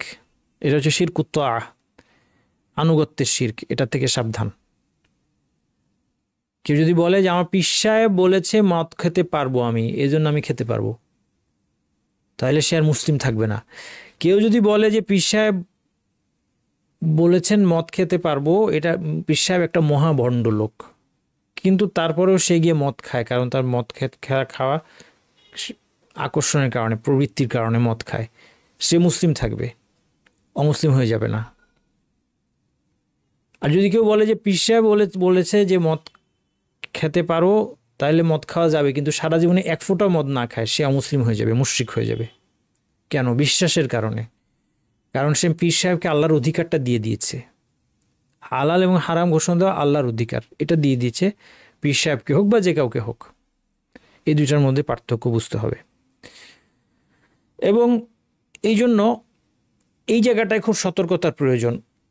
দিন সম্পর্কে না জেনে হালাল হারাম বলা, কথা বলা খুব সাংঘাতিক ব্যাপার। আল্লাহ তাআলা বলছেন কুল, বলুন, ইন্নামা হাররামা রাব্বিয়াল ফাওয়াহিশা মা যাহারা মিনহা ওয়া বাতানা ওয়াল ইসমা ওয়াল বাগি বিগাইরিল হাক্কি ওয়া আন তুশরিকু বিল্লাহি মা লাম ইউনাজ্জিল বিহি সুলতানা ওয়া আন তাকুলু আলাইহি মা লা তা'লামুন। এই আয়াতে আল্লাহ চারটা জিনিসকে হারাম করেছেন, ছোট থেকে বড়। আলেমগণ বলেছেন এটা ছোট থেকে বড়তে গিয়েছেন আল্লাহ তাআলা। সবচেয়ে ছোট কি? ফাওয়াহিশ, জঘন্য খারাপ কাজ, ব্যভিচার। ব্যভিচারকে এখানে সবচেয়ে ছোট, মানে কি? মানে বাকি তিনটা এর চেয়েও খারাপ। মা যাহারা মিনহা ওয়া বাতান, প্রকাশ্য বা গোপন যে কোনো ধরনের ব্যভিচার অথবা যে কোনো ধরনের জঘন্য পাপ। ফাওয়াহিশ শুধু অশ্লীলতা বা ব্যভিচারকে বোঝায় না, যে কোনো পাপ যেটা জঘন্য ধরনের পাপ, এগুলোকে, এর মধ্যে হত্যাও আসে ইত্যাদি বড় বড় পাপ। ওয়াল ইসমা ওয়াল বাগি বিগাইরিল হক, এবং হারাম করেছেন সকল পাপ, মানুষের জানমাল কিংবা সম্মানের উপর অন্যায় সীমা লঙ্ঘন। তাহলে এর চেয়েও বড় হচ্ছে মানুষের জানমালের উপর সীমা লঙ্ঘন। তার চেয়েও বড় হচ্ছে আন তুশরিকু বিল্লাহি মা লাম ইউনাজ্জিল বিহি সুলতানা। এর চেয়েও বড় হচ্ছে যে আল্লাহর সাথে এমন কিছুকে শরিক করা যেটার ব্যাপারে কোনো প্রমাণ নাই। অবশ্যই কোনো শরিকের ব্যাপারে কোনো প্রমাণ নাই, মানে ব্যাপারটা এমন না যে কোনো শরিকের ব্যাপারে প্রমাণ আছে কোনোটা নাই, তা না, এই অর্থে না। অর্থাৎ তার সে শরিক করলো অথচ এর ব্যাপারে কোনো প্রমাণ নাই, তাহলে শিরক হচ্ছে আরও বড়। তার চেয়েও সাংঘাতিক কি? আন তাকুলু আলাল্লাহি মা লা তা'লামুন, যে আল্লাহ সম্পর্কে এমন কিছু তুমি বললা যেটা তুমি জানো না। সেটা আল্লাহর সিফাত সম্পর্কে হতে পারে, কোরআন হাদিসে নাই, তারপরে বলছেন যে আল্লাহ সর্বত্র বিরাজমান। এটা কি আপনি এমন একটা কথা বলছেন যে জানো না? কারণ আল্লাহ কি সর্বত্র বিরাজমান না আরশের উপর? এটা কোরআন হাদিস থেকে জানতে হবে, আল্লাহ বলে দিতে হবে। আমি না জেনে কীভাবে বলবো আল্লাহ কোথায়? অথবা এটা আল্লাহর দিনের সম্পর্কে হতে পারে, দিনের ব্যাপারে আমি বানোয়াট কিছু বলে দিলাম। আলেমগণ বলছেন যে এটাকে সবচেয়ে সাংঘাতিক স্টেজে রাখা হয়েছে এই জন্য যে এখান থেকে বাকিগুলোর উদ্ভব হয়, অর্থাৎ আল্লাহ সম্পর্কে না জেনে কথা বলার কারণেই শিরক হয় এবং অন্যান্য গুনাহ সংগঠিত হয়। এই জন্য অন্য আয়াতে আল্লাহ বলছেন তাকুল লিমা তাসফু আলসিনুকুম কাযিবা হাযা হালাল ওয়া হাযা হারাম লিতাফতারু আলাল কাযিব। তুমি তোমার জিহ্বা যে মিথ্যা রচনা করে সেটা ভিত্তিতে বলো না যে এটা হালাল এটা হারাম, এগুলো বলো না। ইন্নাল্লাযীনা ইফতারুনা আলাল্লাহিল কাযিবা লা ইউফলিহুন, যারা আল্লাহর সম্পর্কে মিথ্যা রচনা করে তারা সফল হবে না। আমরা অনেক সময় দেখা যায় হারাম বলতে খুব রেডি থাকি আমরা, যে কোনো কিছুকে হালাল হয়তো বললাম না কিন্তু এইটা হারাম এটা নিষেধ এটা চট করে বলে দিই, এটাও কিন্তু একই রকমের অপরাধ। অনেক মনে করে যে এটা বললে কোনো অসুবিধা নেই, আমি যদি বলে দিই এটা হারাম ওইটা হারাম সেটা হারাম, কোনো অসুবিধা না। দুইটাকেই নিষেধ, হালাল বলতে আল্লাহ নিষেধ করেছেন, হারাম বলতে আল্লাহ নিষেধ করেছেন। আলহামদুলিল্লাহ, আমার আলোচনা শেষ। কিউ&এ তে দেখি কি প্রশ্ন আছে।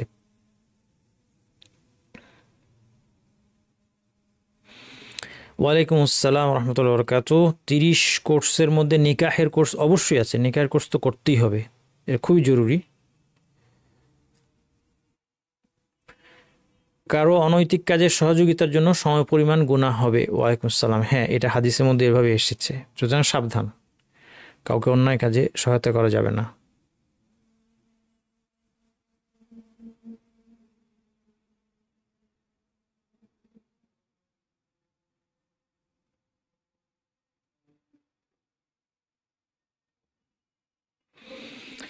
ওয়ালাইকুম আসসালাম রহমতুল্লাহ। জাকাতের জন্য মসজিদের জন্য 9 লাখ টাকা পাঠিয়ে দিয়েছে, কিন্তু এটা এখনো ব্যবহার হয়নি। যেহেতু সে দিয়ে দিয়েছে মসজিদকে, তার জাকাত দিতে হবে না। না,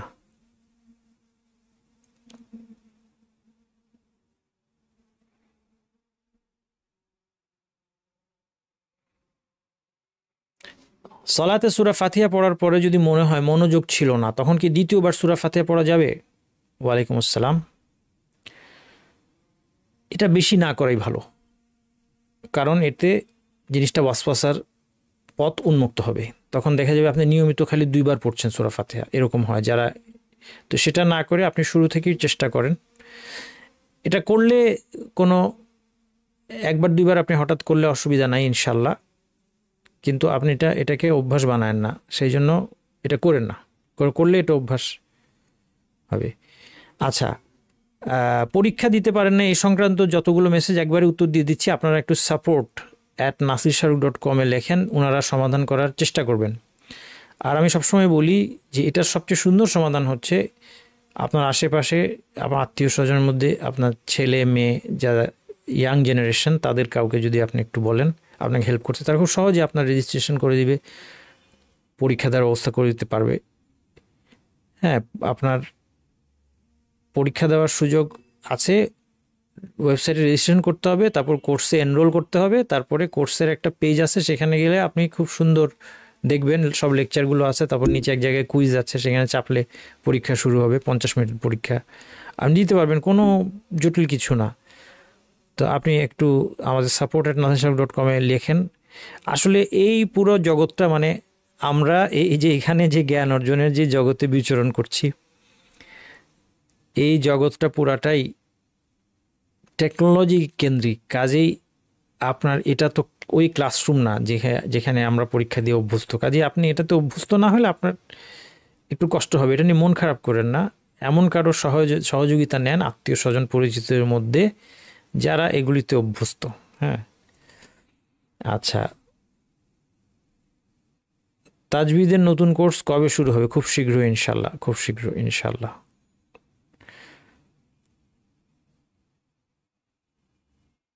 রাসূলুল্লাহ সাল্লাল্লাহু আলাইহি ওয়াসাল্লাম কয়জন সন্তান ছিলেন?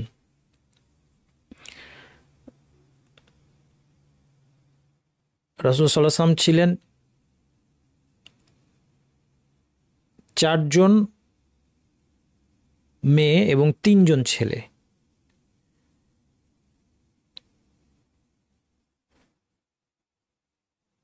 ছেলের সংখ্যাটা 2 অথবা 3, আমার যদি ভুল হয়ে থাকে আল্লাহ মাফ করুন।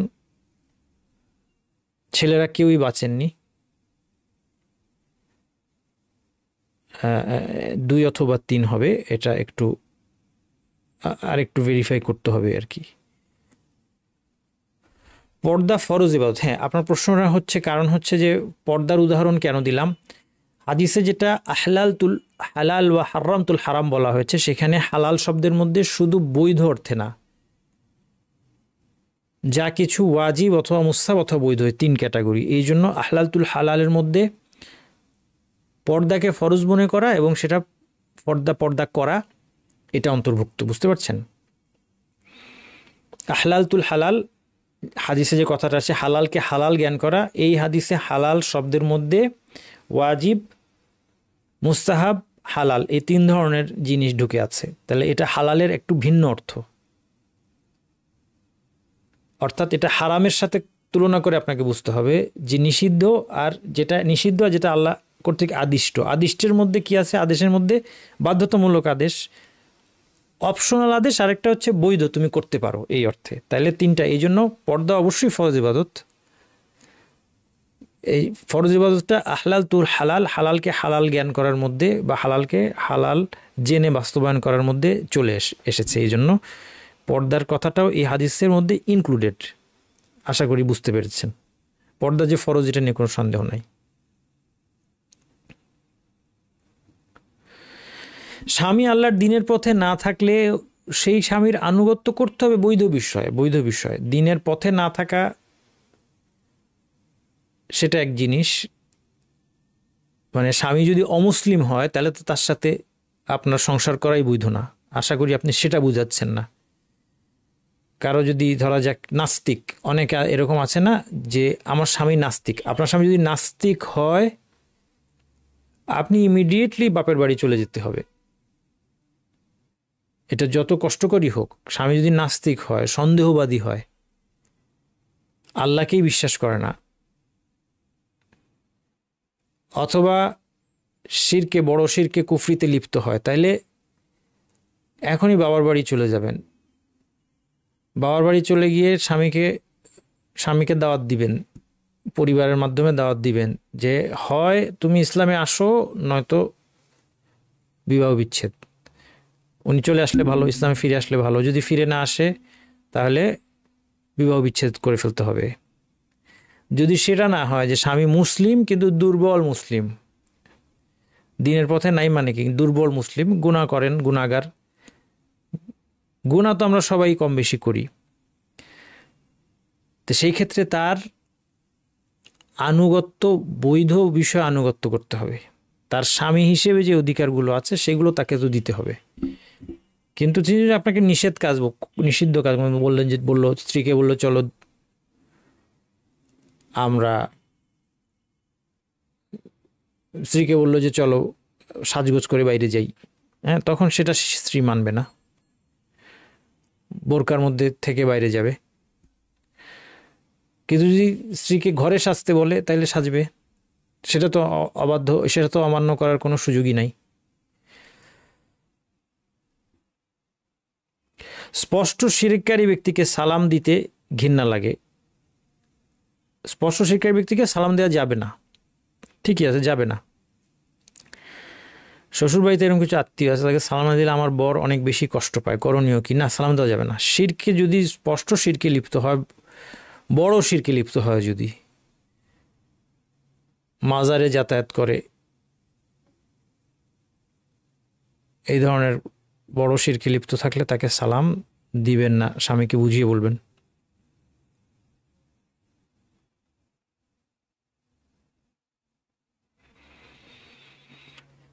স্বামী না থাকলে কি মা বাবার আনুগত্য এখানে গণ্য হবে?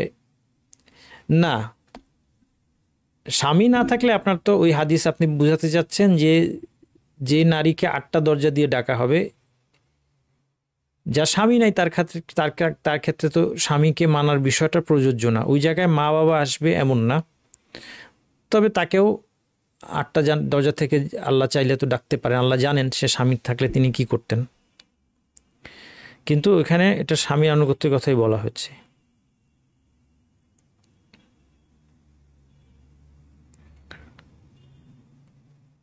সতীত্ব রক্ষার মধ্যে হিজাব অন্তর্ভুক্ত হবে কি না?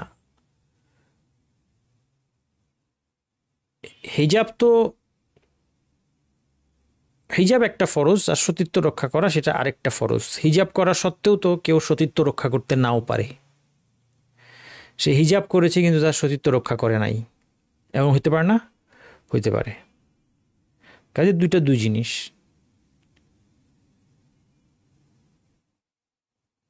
পাত্র দিনদার কিনা কিভাবে বুঝবো? পাত্র দিনদার কিনা কিভাবে বুঝবো? এর মজার প্রশ্ন। যে কেউ দিনদার কিনা এটা কিভাবে বুঝবেন? খোঁজ খবর নেবেন পাত্র সম্পর্কে। পাত্র তো মানে এসে আপনি দরজার সামনে সাইনবোর্ড লাগিয়ে রাখছেন যে পাত্ররা সিভি ড্রপ করুন, এরকম তো এভাবে তো আর কেউ বিয়ে সম্বন্ধ করে না। বিয়ে সম্বন্ধ মানুষ কীভাবে করে? পরিচিতদের মাধ্যমে খোঁজ খবর নেয়। তা খোঁজ খবর না নিয়ে তো কেউ তো পাত্র দিনদার কিনা এটা খোঁজ খবর নিয়ে জানতে হবে। তাহলে আপনাকে পাত্র বা পাত্রী যেটাই খুঁজেন, আপনি যা খুঁজবেন কার মাধ্যমে এটা আমি দেখতে হবে। এখন আপনি একজন খুব সেকুলার একটা লোকেরকে দায়িত্ব দিলেন যে আমার জন্য একটা পাত্র নিয়ে আসবে, তো সে তো আর তখন আপনার যাচাই করা এটা তো খুব রিস্কি ব্যাপার। সেই জন্য আপনি দিনদার অনেক ভাই বোনেরা আছেন যারা ঘটকালির কাজ করে থাকেন, তাদের মাধ্যমে আপনি খুঁজবেন, তারা ওই রকম পাত্রপাত্রী এনে দিবেন আপনাকে। এবং এটা পাওয়াই যায়, যে যেই ধারার ইসলাম অনুসরণ করে সেই প্রত্যেক ধারার ঘটক আছে কিন্তু বাংলাদেশে। এইভাবে হ্যাঁ আপনি পেয়ে যাবেন ইনশাল্লাহ। আর তারপর আপনি তাকে যদি প্রশ্ন করতেই চান তাহলে সেইগুলি প্রশ্ন করবেন যে আপনি দিন সম্পর্কে কি পড়াশোনা করেন, জ্ঞান অর্জনকে আপনি কীভাবে দেখেন, কাদের থেকে আপনি জ্ঞান অর্জন করেন, ইত্যাদি প্রশ্ন করবেন আর কি। ওস্তাদ আপনি ইমেল চেক করেন না? হ্যাঁ করি, কিন্তু আমি বলেছি আজকে লেকচারের শুরুতে যে গত কয়েকদিন আমি উত্তর দিতে পারি না, আমি দিব এগুলি। আমিও আপনাকে বলতে পারি যে আপনি কি আমার লেকচার শোনেন না? আপনি যেভাবে প্রশ্ন করেছেন আমি সেভাবে আপনাকে প্রশ্ন করলাম। আমার আকিদা মানহাজ, আমি আহলে সুন্নাহ ওয়াল জামাতের আকিদার উপর এবং মানহাজের উপর থাকতে চাই। কতটা পারছি আমি জানি না।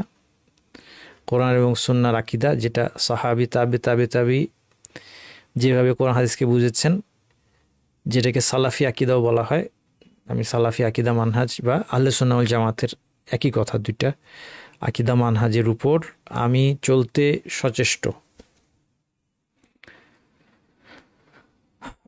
তাফসির পড়তে চাচ্ছি বিগিনার হিসেবে, কোন তাফসিরটা ভালো হবে? ডক্টর জাকারিয়ার তাফসিরটা কেনেন, ওটা পড়বেন ইনশাল্লাহ। আকিদার উপর কোর্স করাবেন অবশ্যই ইনশাল্লাহ। আকিদার উপর আমার সব কোর্সে আকিদার কোর্স, আমি এটা বারবার বলি। আমপারার তাফসির করিয়েছি, আকিদা, বিশুদ্ধ আকিদার খোরাকে ভরপুর। 40 হাদিস কোর্স বিশুদ্ধ আকিদার খোরাকে ভরপুর, এবং স্বতন্ত্র আকিদার কোর্সও করাবো ইনশাল্লাহ।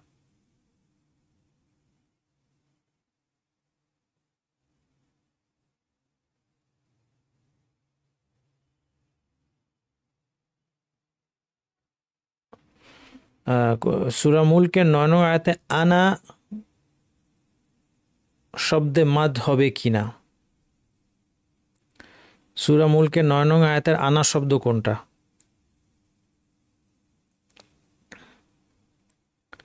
সূরা মুলকের 9 নম্বর আয়াত। আচ্ছা দেখি, আমি আপনাকে দেখে বলছি। সূরা মুলকের 9 নম্বর আয়াতটা আমি দেখে তারপর বলছি।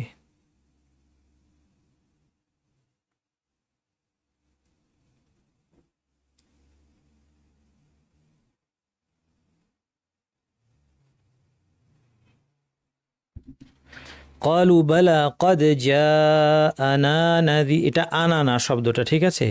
শব্দটা হচ্ছে জাআনা। জাআনা একটা শব্দ, যেই আনা শব্দের টান হয় না সেটা হচ্ছে যেটা আমি অর্থে আনা, আমি অর্থে আনা যেটা সেটা টান হয় না। আর এটা শব্দটা হচ্ছে জাআনা, এটা টান হবে। قالوا بلى قد جاءنا نذير فكذبنا।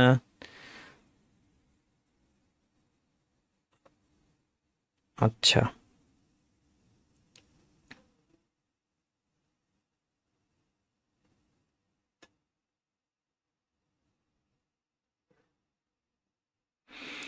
সব সহিহ হাদিসের ব্যাখ্যা, ওয়ালাইকুম আসসালাম, এটা বাংলায় হয়েছে আলহামদুলিল্লাহ। সব সহিহ হাদিসের ব্যাখ্যা যিনি করেছেন, সব সহিহ হাদিস, এটা যে সব সহিহ হাদিস সংকলনটা যিনি করেছেন উনি মারা গিয়েছেন। ও মদিনার মদিনা হাদিস ডিপার্টমেন্টের প্রধান ছিলেন। ওনার নাম হচ্ছে দুয়া উর রহমান আল আজমি। উনি হিন্দু থেকে মুসলিম হয়ে, হিন্দুতে কনভার্ট, ভারতীয় অরিজিনালি, মুসলিম হয়ে দিন শিক্ষা যে মদিনায় যান, এবং সেখানে দেখেন মানুষ কিভাবে হিন্দু থেকে কনভার্ট হয়ে তিনি কত বিশাল মুহাদ্দিস হয়ে বিশাল কাজ করে গিয়েছেন। সব সহিহ হাদিসের সংকলন। আর আমরা মুসলিম ঘরে জন্ম নিয়ে কি করছি বলেন?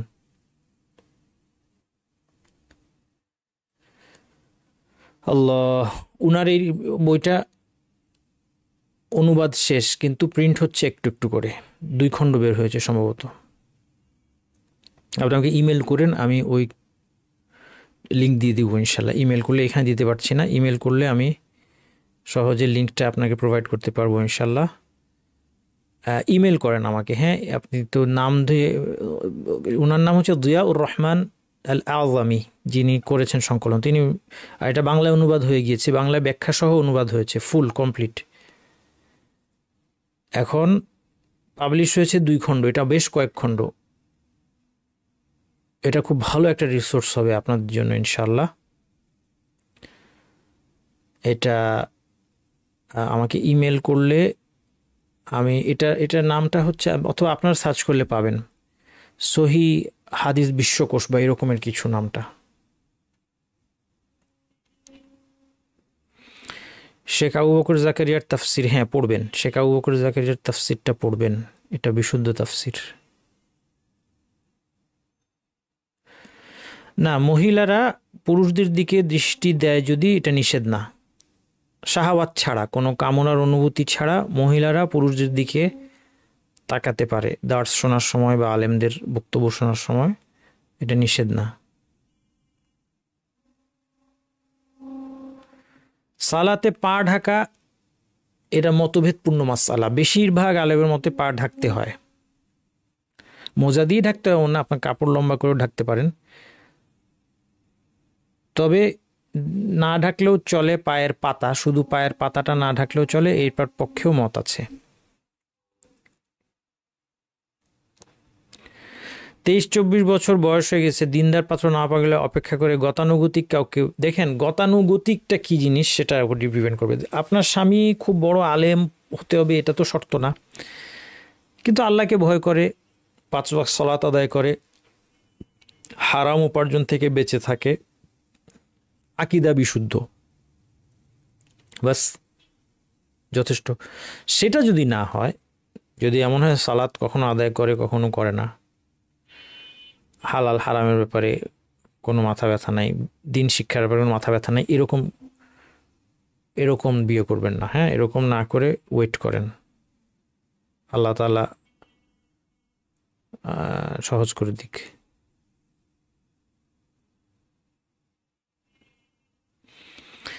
একবারের জায়গায় একাধিক তাকবীর দিলে সলাতে না কিছু করতে হবে না, ভুলে যদি দিয়ে দেন কিছু করতে হবে না। এটা আগেও প্রশ্নটা করেছেন মনে হয়। সূরা ফাতিহার পরের সূরাটা না পড়লেও চলবে, হ্যাঁ সূরা ফাতিহার পরের সূরাটা আপনি স্কিপ করতে পারেন।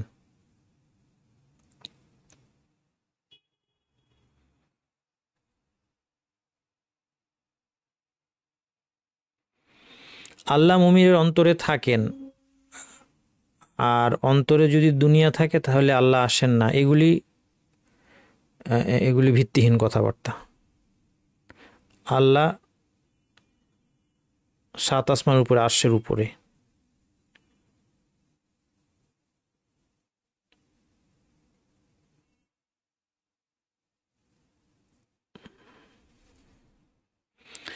সম্প্রতি সোশ্যাল মিডিয়াতে কিছু মহিলা নতুন দিন শিখছে আর প্রচার করছে যে সে ইসলামে এরকম কিছু পায়নি, যে আল্লাহ নাকি কোনো স্ত্রীদেরকে তাদের স্বামীর জন্য রান্না ঘরের কাজ করতে বলেননি, তাই সে নিজে তো করবেই না এবং প্রচার করছে। এ সময় কি বলবেন? হ্যাঁ, একটু আগে আমরা দেখেছি আতাআত জাওজাহা, হাদিসের মধ্যে আমরা দেখেছি। তাহলে স্বামীর আনুগত্য করার বিষয়টা হাদিসের মধ্যে এসেছে, কোরআনের মধ্যে এসেছে। আর রিজালু কাওয়ামুনা আলান নিসা, কাওয়ামুন অর্থ কি? কাওয়ামুন অর্থ তত্ত্বাবধায়ক, তত্ত্বাবধায়ক সরকার না আর কি। তত্ত্বাবধায়ক মানে কাওয়াম মানে হচ্ছে যা নারীদেরকে পরিচালনা করার যার দায়িত্ব। তার মানে নারীদের কমান্ড হচ্ছে পুরুষদের হাতে। স্ত্রী স্বামীর আনুগত্য করতে বাধ্য, এটা বহু দলিল আছে। যেমন একটা আজকে আমরা দেখেছি স্পষ্ট কথা, আতাআত জাওজাহা, সে যদি স্বামীর আনুগত্যকে জানতে যাবে। আচ্ছা, এখন স্বামী বলছে রান্না করো, তো সে কোন যুক্তিতে রান্না করবে না? স্বামী বলছে আমার কি বলছেন, রান্না ঘরের কাজ। স্বামী বলছে যে ঘর ঝাড়ু দাও, সে কোন যুক্তিতে ঘর ঝাড়ু দিবে না? আচ্ছা, এখন স্বামী কি কাজ করতে বলতে, একটা হচ্ছে যে স্বামীর যেটা প্রয়োজন, দাম্পত্য প্রয়োজন, এটা তো ফরজ স্ত্রীর জন্য দাম্পত্য প্রয়োজন। কারণ বিয়ে করাটাই হচ্ছে বিয়ে করাটাই একটা চুক্তি, এক ধরনের চুক্তি, যে স্বামী স্ত্রীর সমস্ত টেক কেয়ারের দায়িত্ব নিল। কিসের বিনিময়ে? তাকে উপভোগ করার যে অধিকার, সে অধিকারের বিনিময়ে। তাহলে এটা নিয়ে কোনো তো সন্দেহ নাই। আচ্ছা, বাকি থাকলো আর যে সমস্ত ঘর সংসারের কাজ, সেটা কতটুকু করতে স্ত্রী বাধ্য, এটা নিয়ে আলেমরা দীর্ঘদিন মানে অতীতকাল থেকে এটা নিয়ে মতভেদ আছে আলেমদের মধ্যে, যে ঘরের সব কাজ করতে স্ত্রী বাধ্য কিনা, কতটুকু করতে বাধ্য। এখানে খুব সুন্দর সমাধান আছে, খুব সুন্দর সমাধান আছে। আমরা এই আলেমদের মতভেদের মধ্যে না গিয়ে খুব সুন্দর সমাধান আছে। আমরা কয়েকটা জিনিস দেখব। একটা আমরা দেখব প্রথা জিনিসটা কি। প্রথা জিনিসটা খুব সুন্দর একটা সমাধান দেয় আমাদেরকে। সেই সমাধানটা কি? যে স্বামী স্ত্রীকে বিয়ে করে আনছে তাদের একটা ব্যাকগ্রাউন্ড আছে না? যেমন মধ্যবিত্ত একটা ব্যাকগ্রাউন্ড, উচ্চবিত্ত, নিম্নবিত্ত একটা ব্যাকগ্রাউন্ড আছে। ধরেন তিনটা আমরা সম্পদের বিভাগ, প্রত্যেকটা ব্যাকগ্রাউন্ডে আপনি দেখবেন যে একটা নর্ম আছে, একটা প্রথা আছে। মধ্যবিত্ত পরিবারের মেয়েরা এই কাজগুলো সাধারণত করে। উচ্চবিত্ত পরিবারের মেয়ে, আপনি এখন খুব ধনী ব্যক্তির মেয়ে বিয়ে করে আনলেন, রাজার মেয়ে বিয়ে করে আনলেন, তো তাকে দিয়ে তো আপনি সব কাজ করাইতে পারবেন না সেখানে, কারণ সে যে ব্যাকগ্রাউন্ড থেকে আসছে সেটার একটা কি আছে, সেটার একটা নর্ম আছে। তাহলে রাজার মেয়েও তো সব কাজ করবে না। কিন্তু আমাদের মধ্যবিত্ত পরিবারের একটা ট্রেন্ড আছে যে এই কাজগুলো কাস্টমারি তারা করে। এখন স্বামীর জন্য ভাত রান্ধে না বউ, তো এটা হইতে হইলে তো আপনার খুব রাজার মেয়ে হইতে হবে। রাজার মেয়ে বলতে পারে যে আমি কোনোদিন ভাত আমি রান্না আমার কাজ না, আমার বাবুর চেয়ে না দাও। কিন্তু সাধারণত আপনার মধ্যবিত্ত পরিবারে তো স্ত্রী তো স্বামীর জন্য ভাত রান্ধে, নাস্তা রেডি করে, কাপড় ধোয়, কাপড় ইস্ত্রি করে। এখন তো কাপড় মধ্যবিত্ত পরিবার ওয়াশিং মেশিন আছে, নিজে হাতে ধোয়া লাগে না। আচ্ছা, নিম্নবিত্ত পরিবারে আরেকটু বেশি। এটা একটা জিনিস, হ্যাঁ, এটা খেয়াল রাখেন। আমার কথা কিন্তু শেষ হয় নাই, কারণ এখন গিয়ে আবার এটা নিয়ে ঝড়াঝাটি লাগবে স্বামী স্ত্রীর মধ্যে, যে কোনটা কাস্টমারি আর কোনটা কাস্টমারি না। এখন বউ বলবে যে আমি তো বাপের বাড়িতে কোনো দিনই কাজ করি নাই। আচ্ছা, যাই হোক, মানে এগুলো করবে, ঘরের কাজ করবে না এই ধারণাটা ভুল। ঘরের কাজ করবে, স্বামী যেগুলো চায় বা যেটা কাস্টমারি এটা করতে হবে, এটা একটা আল মারুফ উরফান কাল মাশরুতি শারতান, একটা কায়দা আছে যেটা উরফের দ্বারা আন্ডারস্টুড, যেটা এইভাবে করা হয় সেটা একটা শর্তের মতো। এটা বিয়েতে একটা শর্তের মতো, যে বিয়ে করছো এটা তো জানাই আছে যে বউ স্বামীর জন্য রান্না করবে, কথার কথা। আচ্ছা, এরপর আরেকটা জিনিস আছে, সেটা হচ্ছে যে এটাতে যেন স্ত্রীর কোনো ক্ষতি না হয়। এটা কখন হইতে পারে? এটা এক্সেপশনাল কেসে হইতে পারে। মনে করেন আমি একজনের ঘটনা শুনেছি, খুব দুঃখজনক ঘটনা, এবং এরকম কোনো ঘটনা মানে এরকম জিনিস আমার আইডিয়া ছিল না, এটা না শুনলে আমার ধারণা হতো না। এই ঘটনার বাস্তব ঘটনা আমি আপনাকে বলছি। এটা বলছি এই জন্য যে কাউকে ইয়ে করার জন্য না, ইনশাল্লাহ যাদের ঘটনা তাদের ইয়েতে যাবে না এটা। কিন্তু আমি এই ধরনের ঘটনা শুনেছি, সেটা হলো,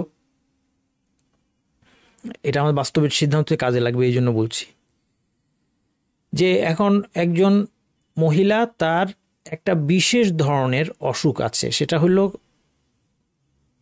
সে পেঁয়াজ কাটতে পারে না। আমার যদ্দূর মনে পড়ে ঘটনাটা, মানে আমার বলতে একটু ভুল হতে পারে, পেঁয়াজ কাটলে তার কোনো একটা অসুখ হয় বা কোনো একটা অ্যালার্জিক রিয়াকশন বা কিছু একটা হয়। এখন সে পেঁয়াজ কাটতে চায় না, কিন্তু শাশুড়ি জিদ করে তাকে দিয়ে পেঁয়াজ কাটাচ্ছে। পেঁয়াজ কাটবে না কেন? দেখেন, মৌলিকভাবে বউ পেঁয়াজ কাটবে না কেন হতে পারে, ধরে নিতে পারেন যে এটা সমাজের প্রথা হিসেবে সে বউ ঘরে রান্না করবে, সে পেঁয়াজ কাটবে না কেন। কিন্তু একজন এই পেঁয়াজ কাটার কারণে ক্ষতিগ্রস্ত হচ্ছে, তার একটা বিশেষ অবস্থা, এই ক্ষেত্রে কিন্তু তাকে দিয়ে পেঁয়াজ কাটানো জায়েজ নাই। এবং আমি যে ঘটনা শুনেছি, মহিলা এই কারণে মারা গিয়েছে। এখন দেখেন, তাকে যারা পেঁয়াজ কাটতে বাধ্য করলো, তারা কি অবস্থা হবে, আল্লাহর কাছে কি জবাব দিয়ে করবে তারা।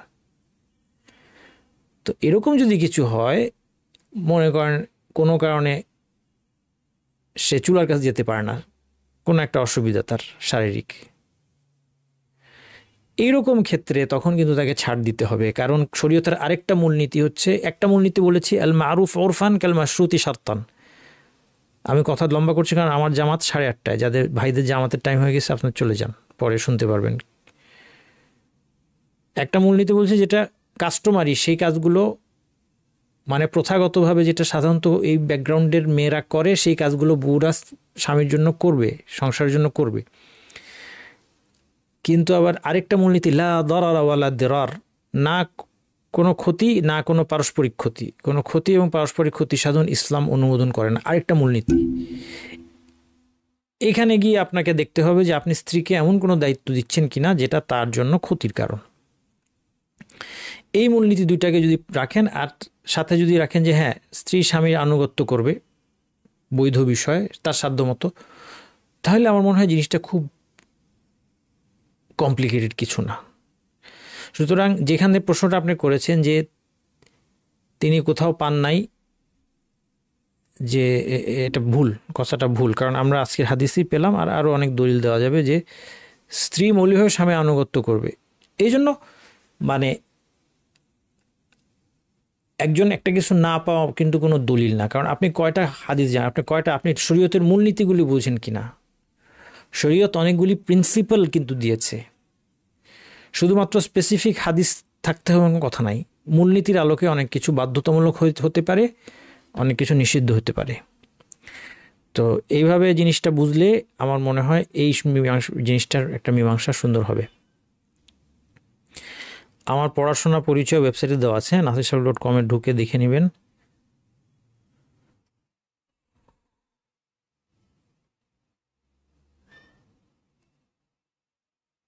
দোকানের ভেতরে সিকিউরিটি কাজ, যদি জামাতে নামাজ পড়তে কাছে মসজিদ যেতে হয়, যেতে পারবো কিনা ভালো মতো লক করে। যদি আপনার কাজ সিকিউরিটির কাজ হয়, আপনি অবশ্যই অনুমতি নিয়ে যাবেন, অনুমতি নিয়ে। কারণ সিকিউরিটির কাজে যখন কাউকে দায়িত্ব দেওয়া হয়, তার জন্য জামাত তরক করা জায়েজ। আপনি অনুমতি ছাড়া গেলে গুনাহগার হয়ে যাবেন, কারণ আপনাকে সিকিউরিটির জন্য রাখা হয়েছে। আপনি যদি মালিক বা আপনাকে যিনি হায়ার করেছেন, তিনি যদি মনে করেন যে আপনি নামাজে গিয়ে কোনো ক্ষতি হবে না, তখন আপনি তার অনুমতি করে নামাজ যেতে পারবেন।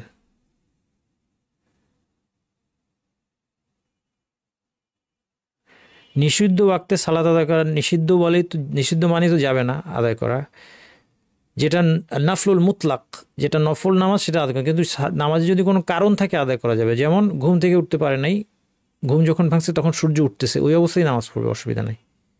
অথবা দুখুল মসজিদ বা তাহিয়াতুল উদু, এই নামাজগুলো পড়তে পারবে। দিনের জ্ঞান পরিপূর্ণভাবে কীভাবে অর্জন করব, ইনশাল্লাহ আমাদের সাথে অর্জন করতে থাকেন, এই 30 কোর্সের কোর্সগুলো করতে থাকেন ভালো মতো।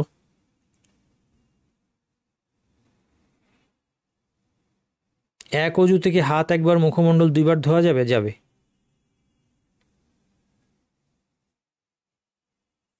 একজন নারীর দিনের কোন কোন বিষয়ে জ্ঞান অর্জন করতে হবে? মৌলিক বিষয় একজন নারীর যেগুলো দরকার হয়। আমাদের 30 কোর্স করতে থাকুন ইনশাল্লাহ।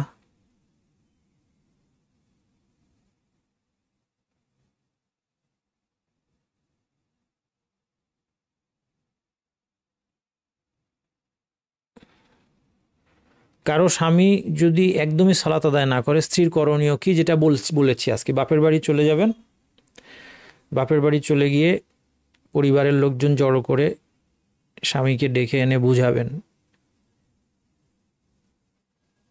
যে ইসলাম সালাত আদায় না করলে মুসলিম থাকে কিনা, এটা নিয়ে আলেমগণ মতভেদ করেছেন, এবং সাহাবীরা মনে করতেন সালাত প্রত্যেককারী অবিশ্বাসী।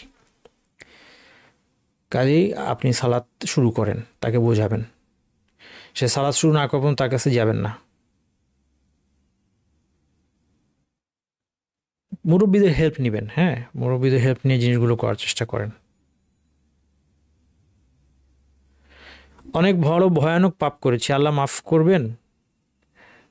খুব ভয় হয়। তওবা করলে, সিনসিয়ার তওবা করলে সব গুনাহ মাফের নিশ্চয়তা আছে। ভয় হচ্ছে, এটা তো ভালো, তওবা করতে হবে, গুনাহ ছেড়ে দিতে হবে, তওবা করতে হবে আল্লাহর কাছে, মানুষের হক হলে ফিরিয়ে দিতে হবে। আচ্ছা, ওকে, কেউ যদি দুই তিনজনকে দেখি কেউ হাত তুলেছে কিনা। বাকি প্রশ্ন তো যেগুলো দিতে পারলাম না সেগুলো ইমেল করবেন। আমি ইমেল পড়ি এবং উত্তর দেই, কিন্তু কিছুদিন ধরে জমে গেছে। হ্যাঁ, আপনারা হেজিটেট করবেন না, ইনশাল্লাহ ইমেল করবেন। রাকিব ভাই, আপনাকে মাইক দিয়েছি, আপনি বলেন।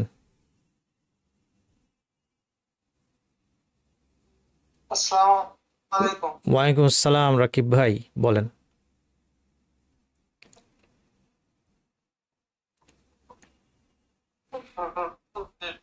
ধরো আমি যদি ফরজ ওয়াজিব পালন করে হারাম নাজায়েজ থেকে বেঁচে থাকি, তাহলে কি আল্লাহর ওলি হওয়া যাবে? হ্যাঁ, সকল মুমিন আল্লাহর ওয়ালি। 1 নম্বর হচ্ছে যে ভাই যেটা প্রশ্ন করেছেন যে আমি যদি ফরজ ওয়াজিব আদায় করি হারাম থেকে বেঁচে থাকি আল্লাহর ওয়ালি হওয়া যাবে। হ্যাঁ, সকল মুমিন মুত্তাকি যারা, তারা আল্লাহর ওয়ালি। তাহলে ওয়ালির হাদিসের মধ্যে কি আসলো? যে আল্লাহ তাআলা বলছেন যে আমার কাছে সবচেয়ে প্রিয় যে বিষয়ের দ্বারা সে আমার নিকটবর্তী হয়েছে, যা কিছু আমি তারপর ফরজ করেছি। তার মানে প্রথমে ফরজ ওয়াজিব এবং করা এবং হারাম থেকে বেঁচে থাকার মাধ্যমে আপনি আল্লাহর ওয়ালির একটা ধাপে আসলেন। এরপর যখন আপনি মুস্তাহাবগুলো করতে থাকেন, হাদিসে যে বলা হচ্ছে, তখন আল্লাহ আপনাকে ভালোবাসতে শুরু করেন, তখন আপনি আল্লাহর বিশেষ ওয়ালি হতে পারবেন। আর ফরজ ওয়াজিব করলে, হারাম থেকে বেঁচে থাকলে সাধারণ ওয়ালি পর্যায়ে থাকবেন। এর সাথে সাথে যত বেশি বেশি মুস্তাহাব নফল কাজ করবেন তত আল্লাহর বিশেষ ওয়ালি হতে পারবেন। ওকে, তাসলিমা আহমদ বলেন, তারপরে ফরিদা ইয়াসমিন। ওয়ালাইকুম আসসালাম। জি, উস্তাদ, আমরা যে মাগরিবের পরে আর ফজরের পরে সাতবার করে আল্লাহুম্মা আজিরনি মিনান নার এটা পড়ি, আর সূরা তাওবার শেষ আয়াতটা পড়ি, হাসবুল্লাহ হয়ে যায়। এটা কি আমল করা যাবে? এটাই প্রশ্ন না আরো কোন প্রশ্ন আছে আপনার? এটাই আছে। আরেকটা হ্যাঁ বলেন, বলেন, তারপর বলছি আমি এই একবারে। যে হ্যাঁ, স্বামীর আনুগত্যটা যদি আমরা স্বামীকে কোনোভাবেই সন্তুষ্ট করতে না পারি, আমার যে করার এটা আমি করি, হুম, আমারটা যদি পছন্দ না হয়, তাহলে এটার জন্য কি আমরা আচ্ছা আল্লাহর কাছে দায়ী হবো? আচ্ছা, ঠিক আছে, আপনার 2টা প্রশ্ন তো দিচ্ছি। প্রথমত যেটা বললেন জিকিরের কথা, ফজর ফজর এবং মাগরিবের পরে, এটা আমি দেখে বলতে হবে, আমি এখন বলতে পারলাম না। দ্বিতীয় যে প্রশ্নটা করেছেন স্বামীর আনুগত্যের ব্যাপারে স্বামীর সন্তুষ্ট হওয়া শর্ত না। আপনি সঠিক কাজ করেছেন, স্বামী অসন্তুষ্ট, বা আপনি সাধ্যমতো করেছেন, স্বামী তাও সন্তুষ্ট করতে পারলেন না, এটার জন্য আপনি গুনাহগার হবেন না ইনশাআল্লাহ। যে কোনো মানুষের সন্তুষ্টির ক্ষেত্রে মনে রাখতে হবে মানুষের সন্তুষ্টির বিষয়টা, মানুষের সন্তুষ্টি কন্ডিশনাল, আনকন্ডিশনাল না। একমাত্র আনকন্ডিশনাল হচ্ছে আল্লাহর সন্তুষ্টি অসন্তুষ্টির বিষয়, মানুষের ক্ষেত্রে এটা কন্ডিশনাল। কাজেই অনেক সময় দেখা যায় যে একজন মানুষ সিনসিয়ারলি তার মুরব্বীদেরকে অথবা স্ত্রী তার স্বামীকে সন্তুষ্ট করার চেষ্টা করেন, কিন্তু কোনো কারণে স্বামী মানে তার এমনই তার এক্সপেকটেশন, প্রত্যাশা, যার কারণে কিছুতেই খুশি হতে চায় না, সেটা না। আপনি আপনার সাধ্যমতো চেষ্টা করেছেন কিনা এটাই দেখার বিষয়। জি, ফরিদা ইয়াসমিন। আসসালামু আলাইকুম ওয়া রাহমাতুল্লাহ। ওয়ালাইকুম আসসালাম রহমতুল্লাহ। জি ওস্তাদ, আমি আপনার ওই যে ইমাম নববীর 40 হাদিস বইটা নিয়েছি। জি এখন আমার বইতে একটু সমস্যা পড়েছে, এখন এটাতে কি করা যায়? আমি প্রকাশনীর সাথে যোগাযোগ করেছি, ওনারা কোনো উত্তর দেয়নি আমাকে। আচ্ছা, আপনি ফরিদা ইয়াসমিন নামে, তাই না? জি। আচ্ছা, আমি আবার ওনাদেরকে বলে দিব আপনি আপনার আপনার বইটা যেন, বইতে হ্যাঁ 16টা পেজ নাই। ও হ্যাঁ, 113 চেঞ্জ থেকে 128 পর্যন্ত। অবশ্যই চেঞ্জ করে দিবে, অবশ্যই চেঞ্জ করে দিবে। আমি ওনাদেরকে বলছি, এরপরেও যদি আপনি সমস্যা হয় আমাকে ইমেল করতে পারবেন। জি। হ্যাঁ, আপনার আমি ওনাদেরকে বলে দিচ্ছি, আপনার নাম বলে দিব যেন ওনারা আপনাদের সাথে যোগাযোগ করে। আমি দুইটা বই নিয়েছি, একটা ছিল, সব ঠিক ছিল। যেটাই হোক, আপনার যেটাই সমস্যা অবশ্যই চেঞ্জ করে দিবে, ওনারা দিবে, কোনো অসুবিধা নাই। আর তারপরেও যদি কয়েকদিন চলে যায়, দেখেন যে কোনো সারা শব্দ নাই, আমাকে ইমেল করেন ইনশাআল্লাহ। আচ্ছা। আর কিছু আছে প্রশ্ন? জি ওয়ালাইকুম আসসালাম। জি ওয়ালাইকুম আসসালাম রহমতুল্লাহি ওয়া বারাকাতুহু। জাযাকুমুল্লাহ খাইরান। আজকে আমাদের এতটুকুই। যারা প্রশ্ন উত্তর পাননি তারা ইনশাআল্লাহ আমাকে ইমেল করবেন, দেরিতে হলেও উত্তর দিব ইনশাআল্লাহ। সুবহানাকাল্লাহুম্মা ওয়া বিহামদিকা আশহাদু আল্লা ইলাহা ইল্লা আনতা আস্তাগফিরুকা ওয়া আতুবু ইলাইক।